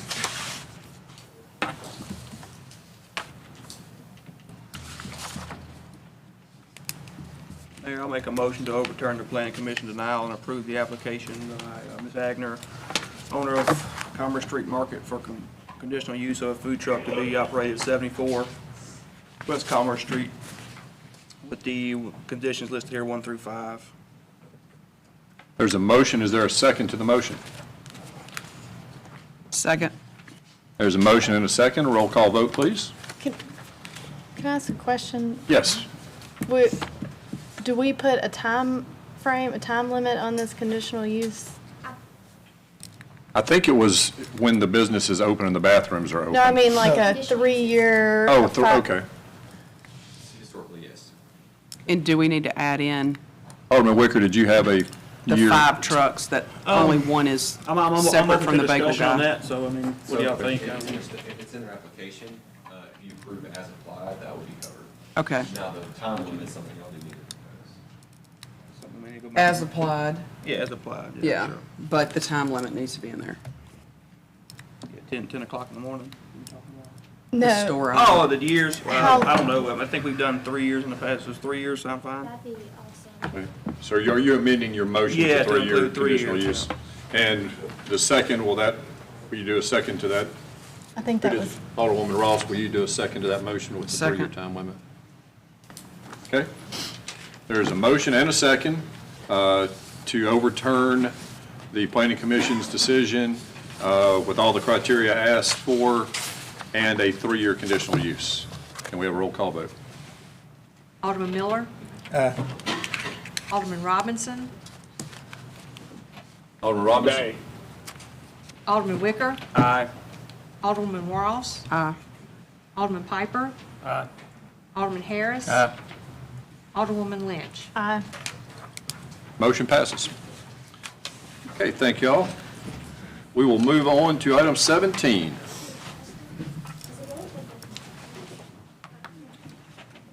Do we need to go back and, Yeah, that's what I was asking too. about Mr. Daly's? That's what Steve and I were just talking about. All right, what are we discussing here? Time for Daly's conditional use. Yeah, We didn't put a time on it, did we? yeah, we need to put one We on there. didn't. You gonna do 3 years again? Is that? It's a substantial investment, so, you know. Well, we kind of left it open-ended on the motion and what we passed. Can we, Move to reopen the vote. yeah. Okay. All right, so is there a motion to reopen the vote on item 15, PL 1755, Daily Food Truck Park? Move to reopen. I'll second. There's a motion and a second to reopen that. Okay, we are now discussing that item again. Mayor, I'd like to add to my motion that we allow a 5-year conditional use. All other motion remain the same. Second. There's a motion and a second to add a 5-year condition to the daily food truck court approval. All in favor say aye. Aye. All opposed, no. And that motion passes. Okay. Thank y'all for catching that. Well, Mr. Pittman, would you notify Mr. Daly of the change? Thank you. Okay, now we'll move on to the Deer Creek subdivision, PL 1768. Yes, so this is a final plat approval request for Deer Creek subdivision, Section C, first revision. Dave Stone's here tonight representing as the owner of the property. A little bit about this revision. It was originally platted in 2000, in July of 2000, and the parcel in question was platted as a common open space lot proposed to be a park.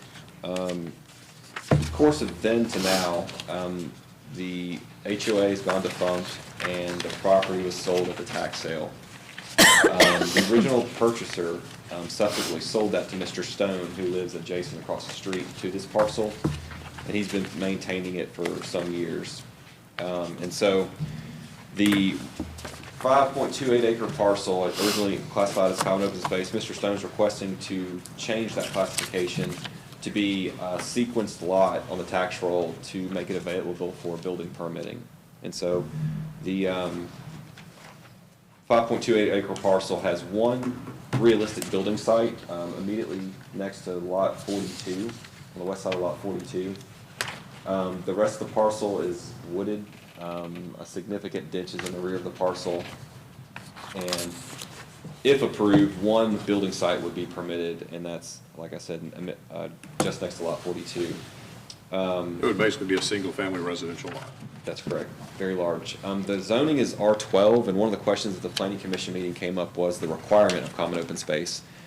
And so the 10% rule of common open space is applicable for a PUD zoning, and so with this not being PUD, technically it's not required, even though it was presented originally as common open space. As I mentioned, the HOA is defunct, and it was subsequently sold to tax sale, which has created the situation we're in now. And on the discussion and conditions portion of my staff report, if approved, one recommendation I would have was to have the covenant to match the existing section of Deer Creek Section C, so that if and when a home was built on that parcel, it would match the existing subdivision. An additional note on this being a major revision to a subdivision is that the board has the power to determine affected property owners, so either directly interested or adversely affected. And so I provided a site map that shows the addressing in and around the site. And so if you see fit, you can determine those lot owners affected, and we can require them to sign the plat.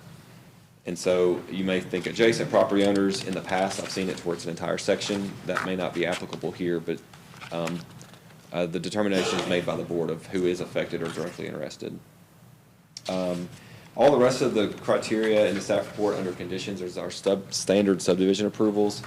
The road is fully improved and the sidewalk's in place, and the most significant portion of maintenance is directly across the street from Mr. Stone, which is where the building lot is proposed to be. This was heard at the September Planning Commission meeting, or excuse me, the October Planning Commission meeting, and was recommended for approval unanimously. Mr. Stone's here if you've got any questions for him, and I'm available as well. Any questions?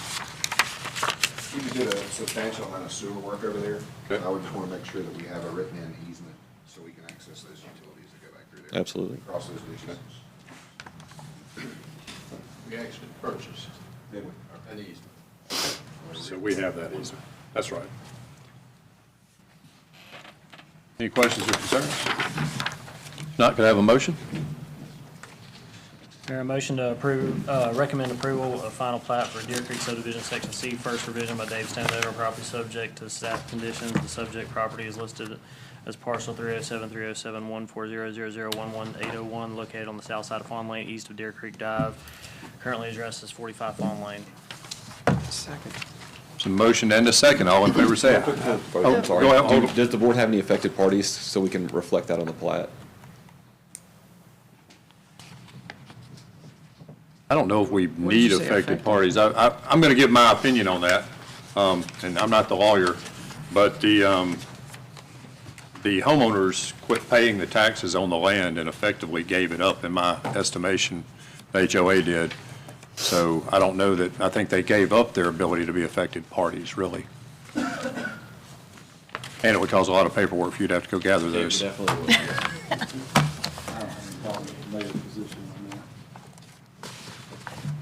All right, there's a motion and a second. All in favor, say aye. Aye. All opposed, no. Motion passes.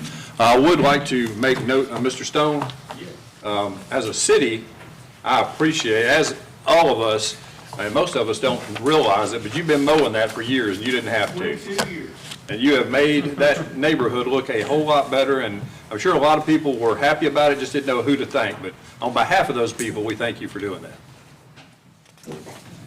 And now you can get ready to sell it and quit cutting it, hopefully. Well, I'm getting too old to take care of it now. Thank you, sir. That's what happens when you get old. We'll move on to item 18, the 692 Hill Street Public Health and Safety. Yes, sir. Go ahead. I think we'd like to just let the record reflect that has already been taken care of. The property owner did demolish the house on the 17th of October, and just make a motion, just close this case as completed with no cost to the city. Second. Motion and a second. All in favor, say aye. Aye. All opposed, no. That motion passes. Item 19, I know some people across town have been talking about the speed bump ordinance, and Alderwoman Ross, you wanted to bring it up for possible discussion, short discussion, hopefully. Yeah. Well, the way it's written, and I've talked to Austin about this quite a bit, the way it's written, and let me back up. The whole reason why we had a speed bump ordinance put in was to be sure that it fit the criteria in certain areas where requested. And the way it's written, it's almost impossible to get a speed bump put in the areas that people kind of want one.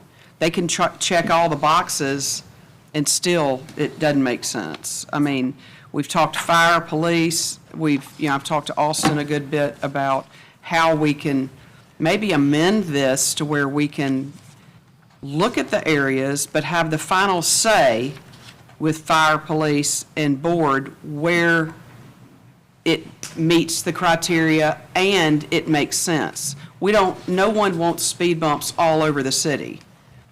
Fire and police specifically, but we want them in areas that are truly, stop signs are not working, and, people are running stop signs in some of my neighborhoods, but I've had several requests. I think we've maybe alleviated some issues, have we, Chief, on Lee Summit with putting up 6 stop signs? I'm thinking we're okay with that. I mean, are we looking okay with that so far? I mean, yeah, I'll get you to come up in a second. But we still want to be able to, if it makes sense, put a speed bump there. We just don't want it overkill. Does that make sense to everybody? And so we need to put amend it, maybe take out some of the criteria that has to be met, that won't ever be met, some of the percentages and the speeds and things like that, but we still want final say to be approved, does it make sense, by fire, police, and the board's overall approval. So we still need that clause in there so we don't run into, well, y'all wrote it this way, and why can't I put it in there when I checked all the boxes? We still, we don't need them back-to-back all over the city. So that's kind of the reason why I wanted to kind of bring it up, because I have a resident in my ward now, and we will hear from you definitely on where because I've had emails after emails of problems, so. And we just need to revisit this. And so what I brought back in the memo in your staff report was the current criteria of the 75% and the speed limit and the cars and everything. And I've given some just recommendations of things we can look at one of which I do want to talk about specifically, but right now, it's 75% of homeowners or business owners identified within the segment have to sign off. We could relax that to 50 if it gets to that. Right now, it's the 65 percentile of speeders. We could lower that to 50. I did put lowering it from 5 to 1, but after talking with Chief, that delineation of 1 mile an hour over would, I think, skew the data of what we would get back. And so 5 miles an hour over, we feel like we should probably keep that. And then the speed-related accidents from 3 to 1. And then to your point about the safeguard is, you know, if it approves, it comes back to y'all for the final say-so. And, you know, we can look at changing any of it, but that was just a quick glance of things we can look at. And possibly remove the accident one, that clause. Yeah, absolutely. Because, I mean, there's really not going to, I mean, you don't want it to be an accident in a neighborhood. So we want to get ahead of that one. Alderman Miller? Yeah, I just really, I will have heartburn trying to support that 50% can say do it and 50% said don't. That's kind of, that's not a majority. That's, I mean, that's not, I mean, that's, so you got 50% of the people said put it there and 50% said don't. So what, I mean, that's not good rationale to me as a recommendation. That 50% gonna tell the other 50%, I can do it because we got 50%. Well, I got 50% and I can't do it. That's kind of, it needs to be a majority. I don't care if it's 51% or 60%, but it shouldn't be no 50-50. I mean. That's a great point. It just made me think of the election just happened in Memphis. 17 people running for office, and all you had to do is have one more vote. And that's totally understandable because right now it's a bit unclear of what the project area is, and so who are those 75%? Right. And so the point of coming back to y'all would help determine that affected area, and we can keep it at 75. I don't, you know, you can move to 60, but I mean, just 50-50, that's just really, I really have heartburn with 50-50. You can use the verbiage majority of the affected area. But that's the reason why we're revisiting this, because it doesn't read clearly, and no one's ever going to get a speed bump where we might really need one, because it's so confusing. And along with the accident lines, I know we have a lot of places where, like, property gets destroyed by speeders. So, like, maybe that could help, like, it could be an accident or destruction of property. Absolutely. We're just brainstorming, and we'll help bring back something a little bit more clear. Yeah, I mean, we're just discussing it, but. But I would like to hear from some citizens who are going to talk. Yes, sir. You look familiar. You said you would come. That's right. Tyler Mullins, 2633 San Elmo's Fire Drive, Hernando. Alderwoman Ross, I appreciate your responsiveness in bringing this before the board, and I appreciate y'all's consideration of this. Mayor Johnson,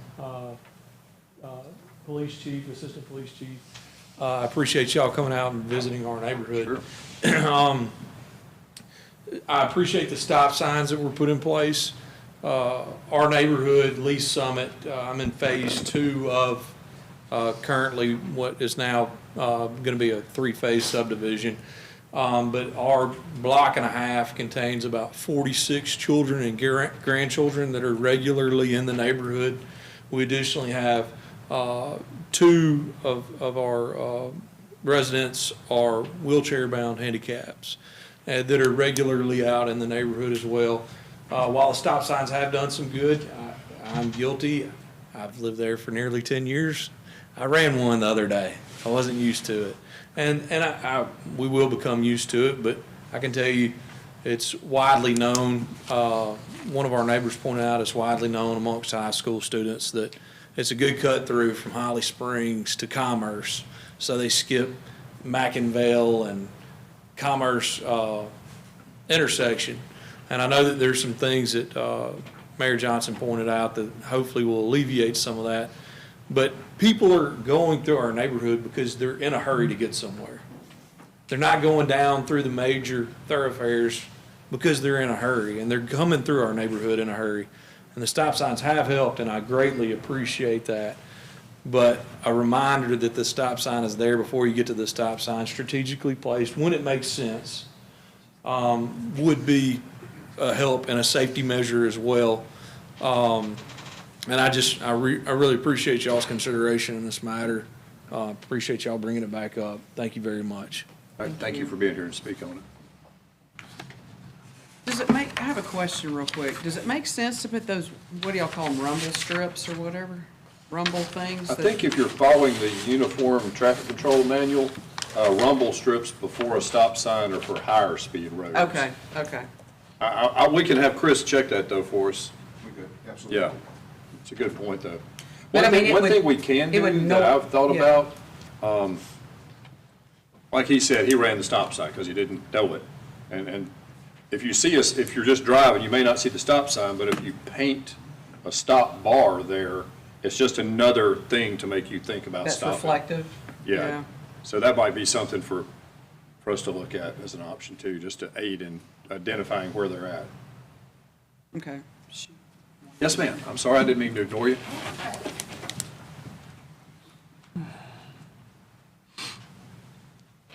My name's Kathy Suggs.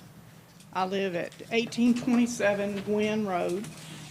And last year, we had, the police did come out and put one of the speed indicators there to see how many people were going by, speeding, whatever. I've had a problem. I've been there 23 years, and every 6 months, I have to replace my mailbox. I'm in the big S-curve going towards the maintenance center. My mailbox gets creamed every 6 months. Finally, I put up a mailbox that swings. So now when they hit it, it just swings back and forth. So when they did the evaluation of the speeding and all, and I'm assuming y'all got that report, because I got it, there's over 800 cars per day that go up and down that street. A lot of them are the maintenance trucks, the ones that are going to these new subdivisions. I'm right across the street from the new Winningham subdivision, and that's going to be a whole nother discussion. Not today, though. But there's, like I said, all of these maintenance trucks are going through there. The average speed, I think, was somewhere around 38 to 40 miles per hour in that curve. They did put the little signs that are showing the big S curve, but that hadn't slowed anybody down. On average, it was 80% or 70% of the people going up and down that street were speeding. And the speed limit, it says 25 miles an hour, but there is a sign right before you get to that curve that actually says 15 miles an hour. So mostly everybody's speeding when they go through there. Some of the other, I think, criteria that you guys had listed was about the accidents.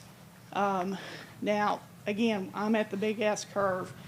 Most of these accidents are not, police involved, because it's usually people coming around the big S curve that have probably had a little bit too much to drink and don't make that curve and go right into the ditch. And they call their buddy to bring their truck, come pull them out, and they're gone. I've had the light pole right in front of my house knocked down twice. Somebody coming around the curve when it's, slippery, they've knocked that light pole down. I think another criteria, you were saying the absence of sidewalks. There's no sidewalks on Gwynn Road at all. And that S-curve is a 90-degree S-curve. It's a very steep curve. And I just think the speed bumps would help eliminate some of the problems. I think people are still going to try to speed through there. That's it. Okay. Thank you. Thank you very much.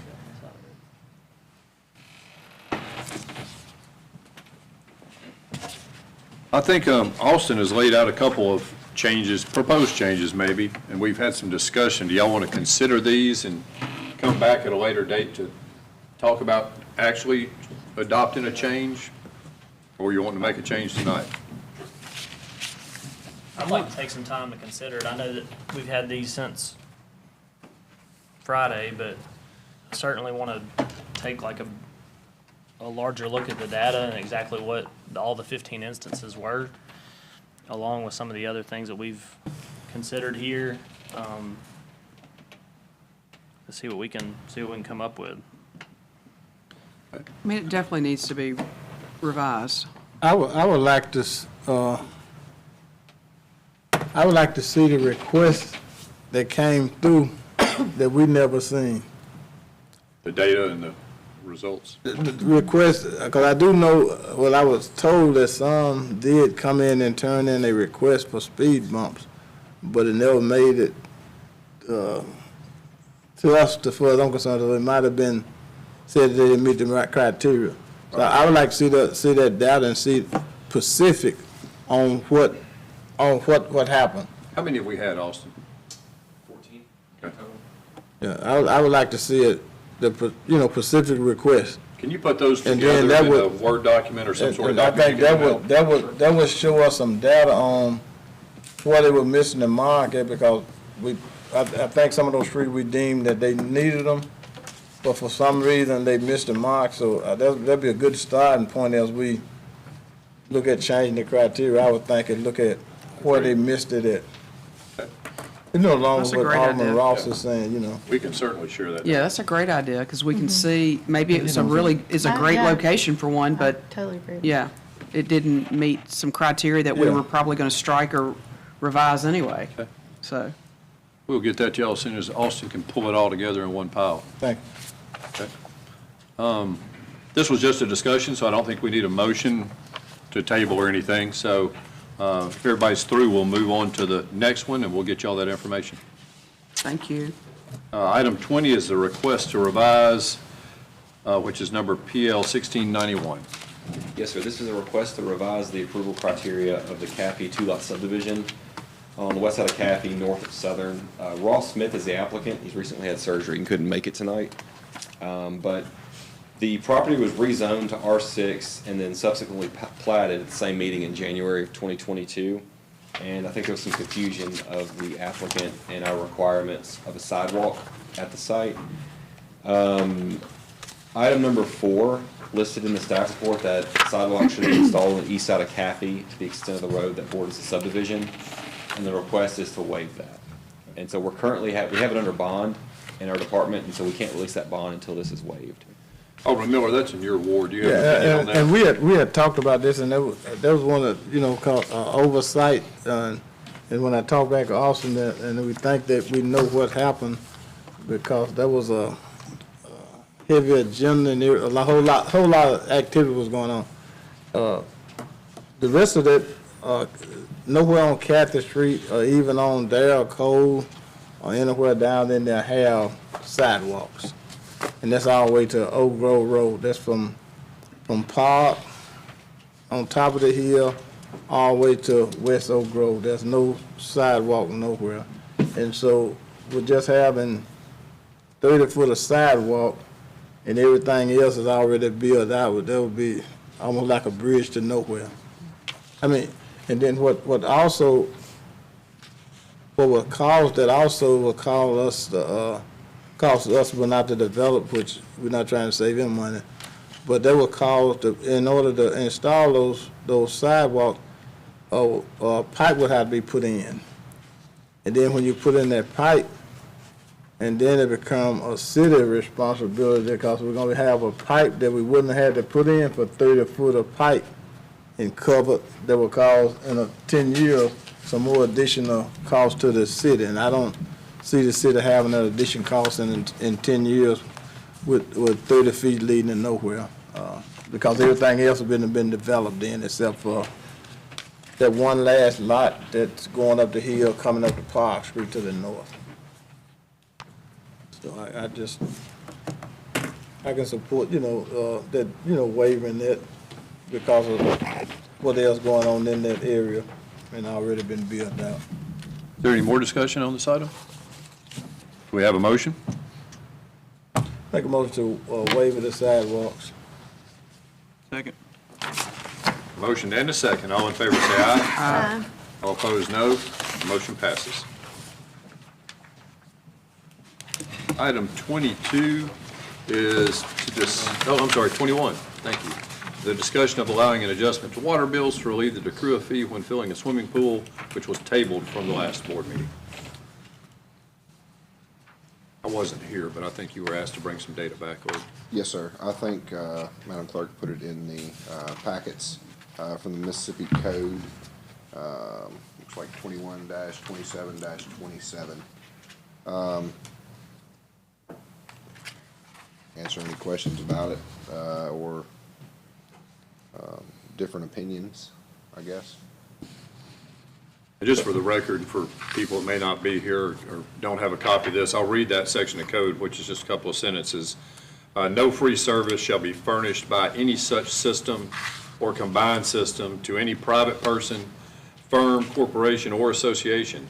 The municipality may, however, furnish such service free of charge to the municipality itself or any agency or department thereof, to any public school, or to any hospital or benevolent institution located within such municipality, including county, city, and community fairs. Lee, what about the example I gave you where somebody takes their pool and then drains it out to the road through their pump?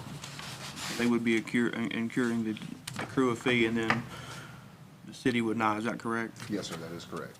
If they use some kind of sump pump to pump it out to a storm drain or a curb and gutter or even a ditch, depending on where they live, the city would not incur the cost of the So if it doesn't go into the sewer, there's no DECRUA fee for the city, right?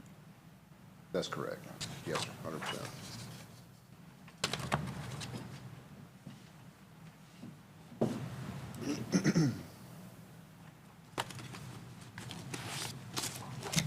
What other discussion do you want to have on that item? Is there anyone here that came for that item that wants to speak? If you had an irrigation meter, right, would there conceivably be a way you could fill your pool and not? We have existing pools like that, yes, sir, in the city that use, I can think of one house, I won't mention names or addresses, but has 3 meters. One has an irrigation meter, a pool meter that is an irrigation meter, and they have a house meter. You could really plumb it all off of that irrigation meter, Yes, sir. I would think. You absolutely can. So they wouldn't have As to long have. as it doesn't enter your house or a dwelling that's, Yeah. absolutely. A lot of folks just use a simple hose bib. If they don't have an irrigation system, they'll put a hose bib with a frost-free hydrant, and then they'll run a hose to water their plants and grass and whatnot. And just for some history, the reason that we allowed basically offered irrigation meters all those years ago was for people who were doing things with their water that did not go into the sewer system. So that meter is not charged a DECRUA fee. So we kind of have an option there already, is to get an irrigation meter and fill your pool off of it, have it plumbed to your pool. And there's a pretty large upfront cost, but there's a payback on it over time. Oh, definitely, especially if you water your lawn. We water our lawn, and the irrigation meter paid for itself in about a year and a half. How much are irrigation meters? Don't quote me on this, but I think around 1,600, I think. Don't hold me to that. I don't have my paperwork in front of me, I apologize. They've gone up a lot then. It They didn't has. start out, I don't think, that high. Back when, We revisited a year or so ago, 2 years ago, something like that. Curtis may be an answer. Curtis, do you know right off the top of your head? So, I mean, it is, like the mayor said, it is a significant expense. But, if you water your grass, or have some new sod laid, it's not uncommon to use 60, 70,000 gallons a month for watering, new sod and stuff like that, especially in the heat of the summer, with as dry as it's been.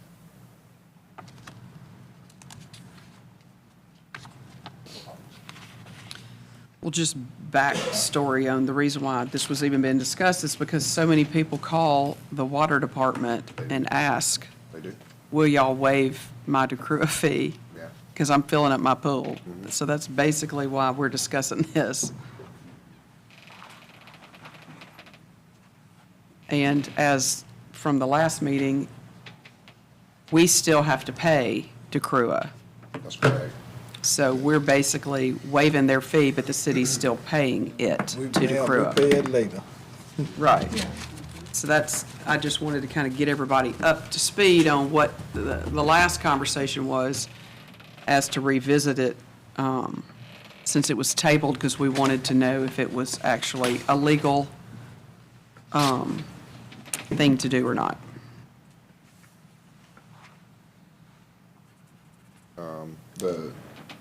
All aspects of it, like I was telling you guys last time, the only time somebody would drain their pool to incur that, or the city to incur that 30, 40, 50,000 gallons would be a full liner replacement or some kind of catastrophic failure in their pool, which is, every 8 to 10 years, something like that. Not trying to sway y'all either way, just, that's just what it is. But as Mr. Miller said, 8 to 10 years down the road, you're still incurring those costs, so. You got evaporation and stuff like that during the hot summer. So, I mean, there's trade-offs both ways. So, I mean, are we looking to take any action on this, or are we just talking about? I think unless there's in my opinion, unless a motion is made, there would be no action. We'll just keep things as they are, if there's no motion made to waive it. Yes, ma'am. Is there anyone that wants to make a motion to waive it? If not, we will close the discussion for now, and obviously any item can be brought up for discussion at a future date. We will move on to item number 22. I think you have a little input on that one as well, maybe. Yes, sir. As we discussed last time, it is a dead-end road. I don't know that we could, 6 and 1/2 dozen the other. You can turn trucks around in that parking lot, absolutely. Are they gonna turn around? No, probably not. And you would be potentially blocking off that exit, not completely, but you would be maybe limiting that exit and entrance over there to the diesel pumps on a established business. That would be my only concern. But it is a one-way street, or it is a dead-end road, so you could do it that way too. I mean, and how much did we decide it would cost to replace that section of road with concrete? Hold up the trucks. I think, don't quote me on this, it's been a while, but I think around 16,000. And that would be half of a lane wide, approximately 8 to 12 inches thick, for about 50 feet, just to encompass that turn of those trucks coming out of there. After they get straight, it's not bad. It's the turn and loaded coming out of there. It just mushrooms that asphalt out. I've talked to Mr. Riley, our paver. He seems to think that he could get a different mix and lay it in there, again, a foot deep. I don't know enough about it. I would go to Joe Frank for expertise there, but he seems to think that would hold and it would be, half the cost of concrete. But with concrete, I know that it would not move. I know it wouldn't sink, so on and so forth. And then if we needed to do more in the future, we could do that other lane. But being that is a dead-end road, we can only shut down one lane at a time. As you guys know, concrete takes a while to dry. So it would be a hindrance to do that. So basically, I mean, we can call it a no-truck zone, people are still gonna use it, and we're gonna have to re-asphalt it at minimum. Yes, ma'am. Or we can still call it a no-truck zone and concrete it. I mean, it seems like they're gonna still use it. In my opinion, and I'm not saying you can do this legally, in my opinion, the only way to do it, to make it a no-truck zone, is to close that exit. Block it off, don't let any cars or trucks or anything exit there. That would be the only foolproof way to accomplish what we're trying to accomplish. Well, they've got an in and an out on Pleasant Hill, don't they? They do, yes, sir. Also, I'm going to look at you for a minute. from a planning standpoint, that thing was permitted years ago, and it was probably permitted with the entrance on the Hall Road. What are your thoughts of our liability if we, and probably both y'all at the same table there, if we were to shut it off, what would they be able to say to us? I feel like he's gonna say it's a taking. Okay. But, I mean, legally, I don't know. I don't know that it would be a taking. It's not, it's just closing off an exit. Yeah. You still have an entrance and an exit.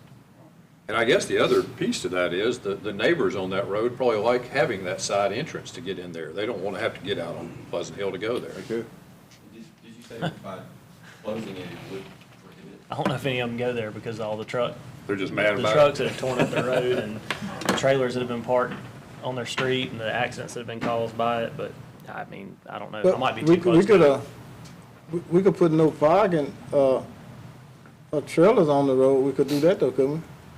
I mean, that would definitely be a That's what I'm saying. We can legally do that. Yeah, no truck parking. Stop the no truck parking to alleviate the concern for the people down on that end. And I mean, it may be hard to enforce, but if we want to say that's a no-through truck zone and put up a sign right there, some may not go out that way if they see it's no trucks. Sure. It might help. I mean, the quickest thing, I know we could pass, no truck parking on there easily. And I think the truck parking was a problem really in the parking lot. Yeah, and we think we got that solved. Yes, He was charging, absolutely. he was letting people pay him to park their trucks there. Renting a spot, yes, sir. Say, Yeah. as far as just closing an exit, that's not necessarily that's not gonna probably be a taking, but it's affecting his business. If the trucks can't get to a particular pump, because of that closing, that would be. And they might not be able to because of the way the pumps are situated. Another option could be too, and I don't legally, I don't know if this is feasible or not, but splitting the cost or having the store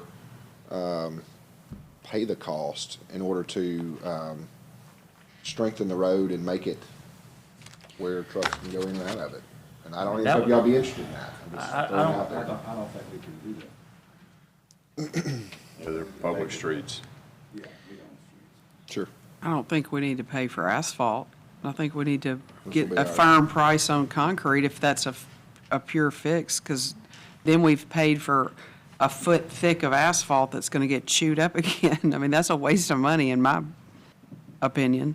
If we know that concrete is a for sure It would solution. Definitely be a fix. I'm just concerned with the trucks coming out there and us only having one lane done.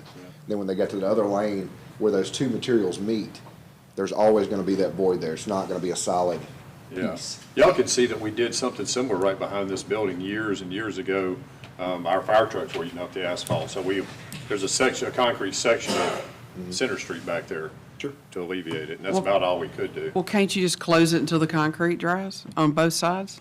The road. Yeah. or the- Yeah, we could pour half a road of concrete one day and half a road of concrete the next day. And just It could be close it, done. so there's no It's just, traffic do on we it. want to spend the money and, You're Yeah. looking at about 8 to 10 days for that to cure. okay, so we could do You it have in to- pieces. Yeah. It- Probably have to wait till the spring. Yeah. It's a quick dry concrete too, not that this matters, but it's a quick dry concrete too. So we could do it in about half the time, so the downtime would be as minimal as possible. Well, I guess we'd have to know the difference between the cost. Alderman Piper, I know that's something Yeah, no, you I hear just- from the neighbors the most about, if you want to expand on it. Yeah, I mean, I sent a couple pictures to Lee. I'm not really sure how I can share information because in a public meeting, I sent a couple pictures to Lee. One is just how chewed up that entrance and exit gets for the people that are going in and out of there, and the second one was of a tractor trailer accident that happened at Hall and Pleasant Hill that basically kept people stuck in there for hours, because it takes a lot of time to get a tractor trailer out of these situations. So that's kind of what these folks are worried about. That's kind of it. There's maybe 20, 30 houses on that street, at the most. Probably closer to 20. But it's just trying to come up with some kind of solution. Is it a no truck zone? Is it Do we need to widen the shoulder so that the trucks are able to make a wider turn out of there? So that way there's not so much, I know, I'm just saying, like, we got to. No, I understand. You know, when you look at, you got to look at affordability and you got to look at what the options are, and there's not a lot, so. Not a lot. It's just definitely something that's been an issue. Yes, sir. I'm willing to explore any ideas that you guys. Well, in the want to look into. meantime, I think Alderman Miller had a good recommendation. We can put up no truck parking signs, or just no parking signs right there near that gas station where they like to park. Yeah, that would be great. The board has to denote no parking zones, so. Do y'all want those on the street? Just, you know, as far as on the road there on both sides, or? Yes. Okay. We can do that. What about the first 80 or 100 feet, going south from Pleasant Hill, has no parking? I'll make that motion. Second. Motion and a second. All in favor, say aye. Aye. All opposed, no. That motion passes. Thank y'all. Thank you, Lee. Yes, sir. Okay, next is item 23, Eugene and Pamela Cunningham to appeal denial of utility adjustment. Are the Cunninghams here? Yeah. Yes, please come forward. Let me get out of their way.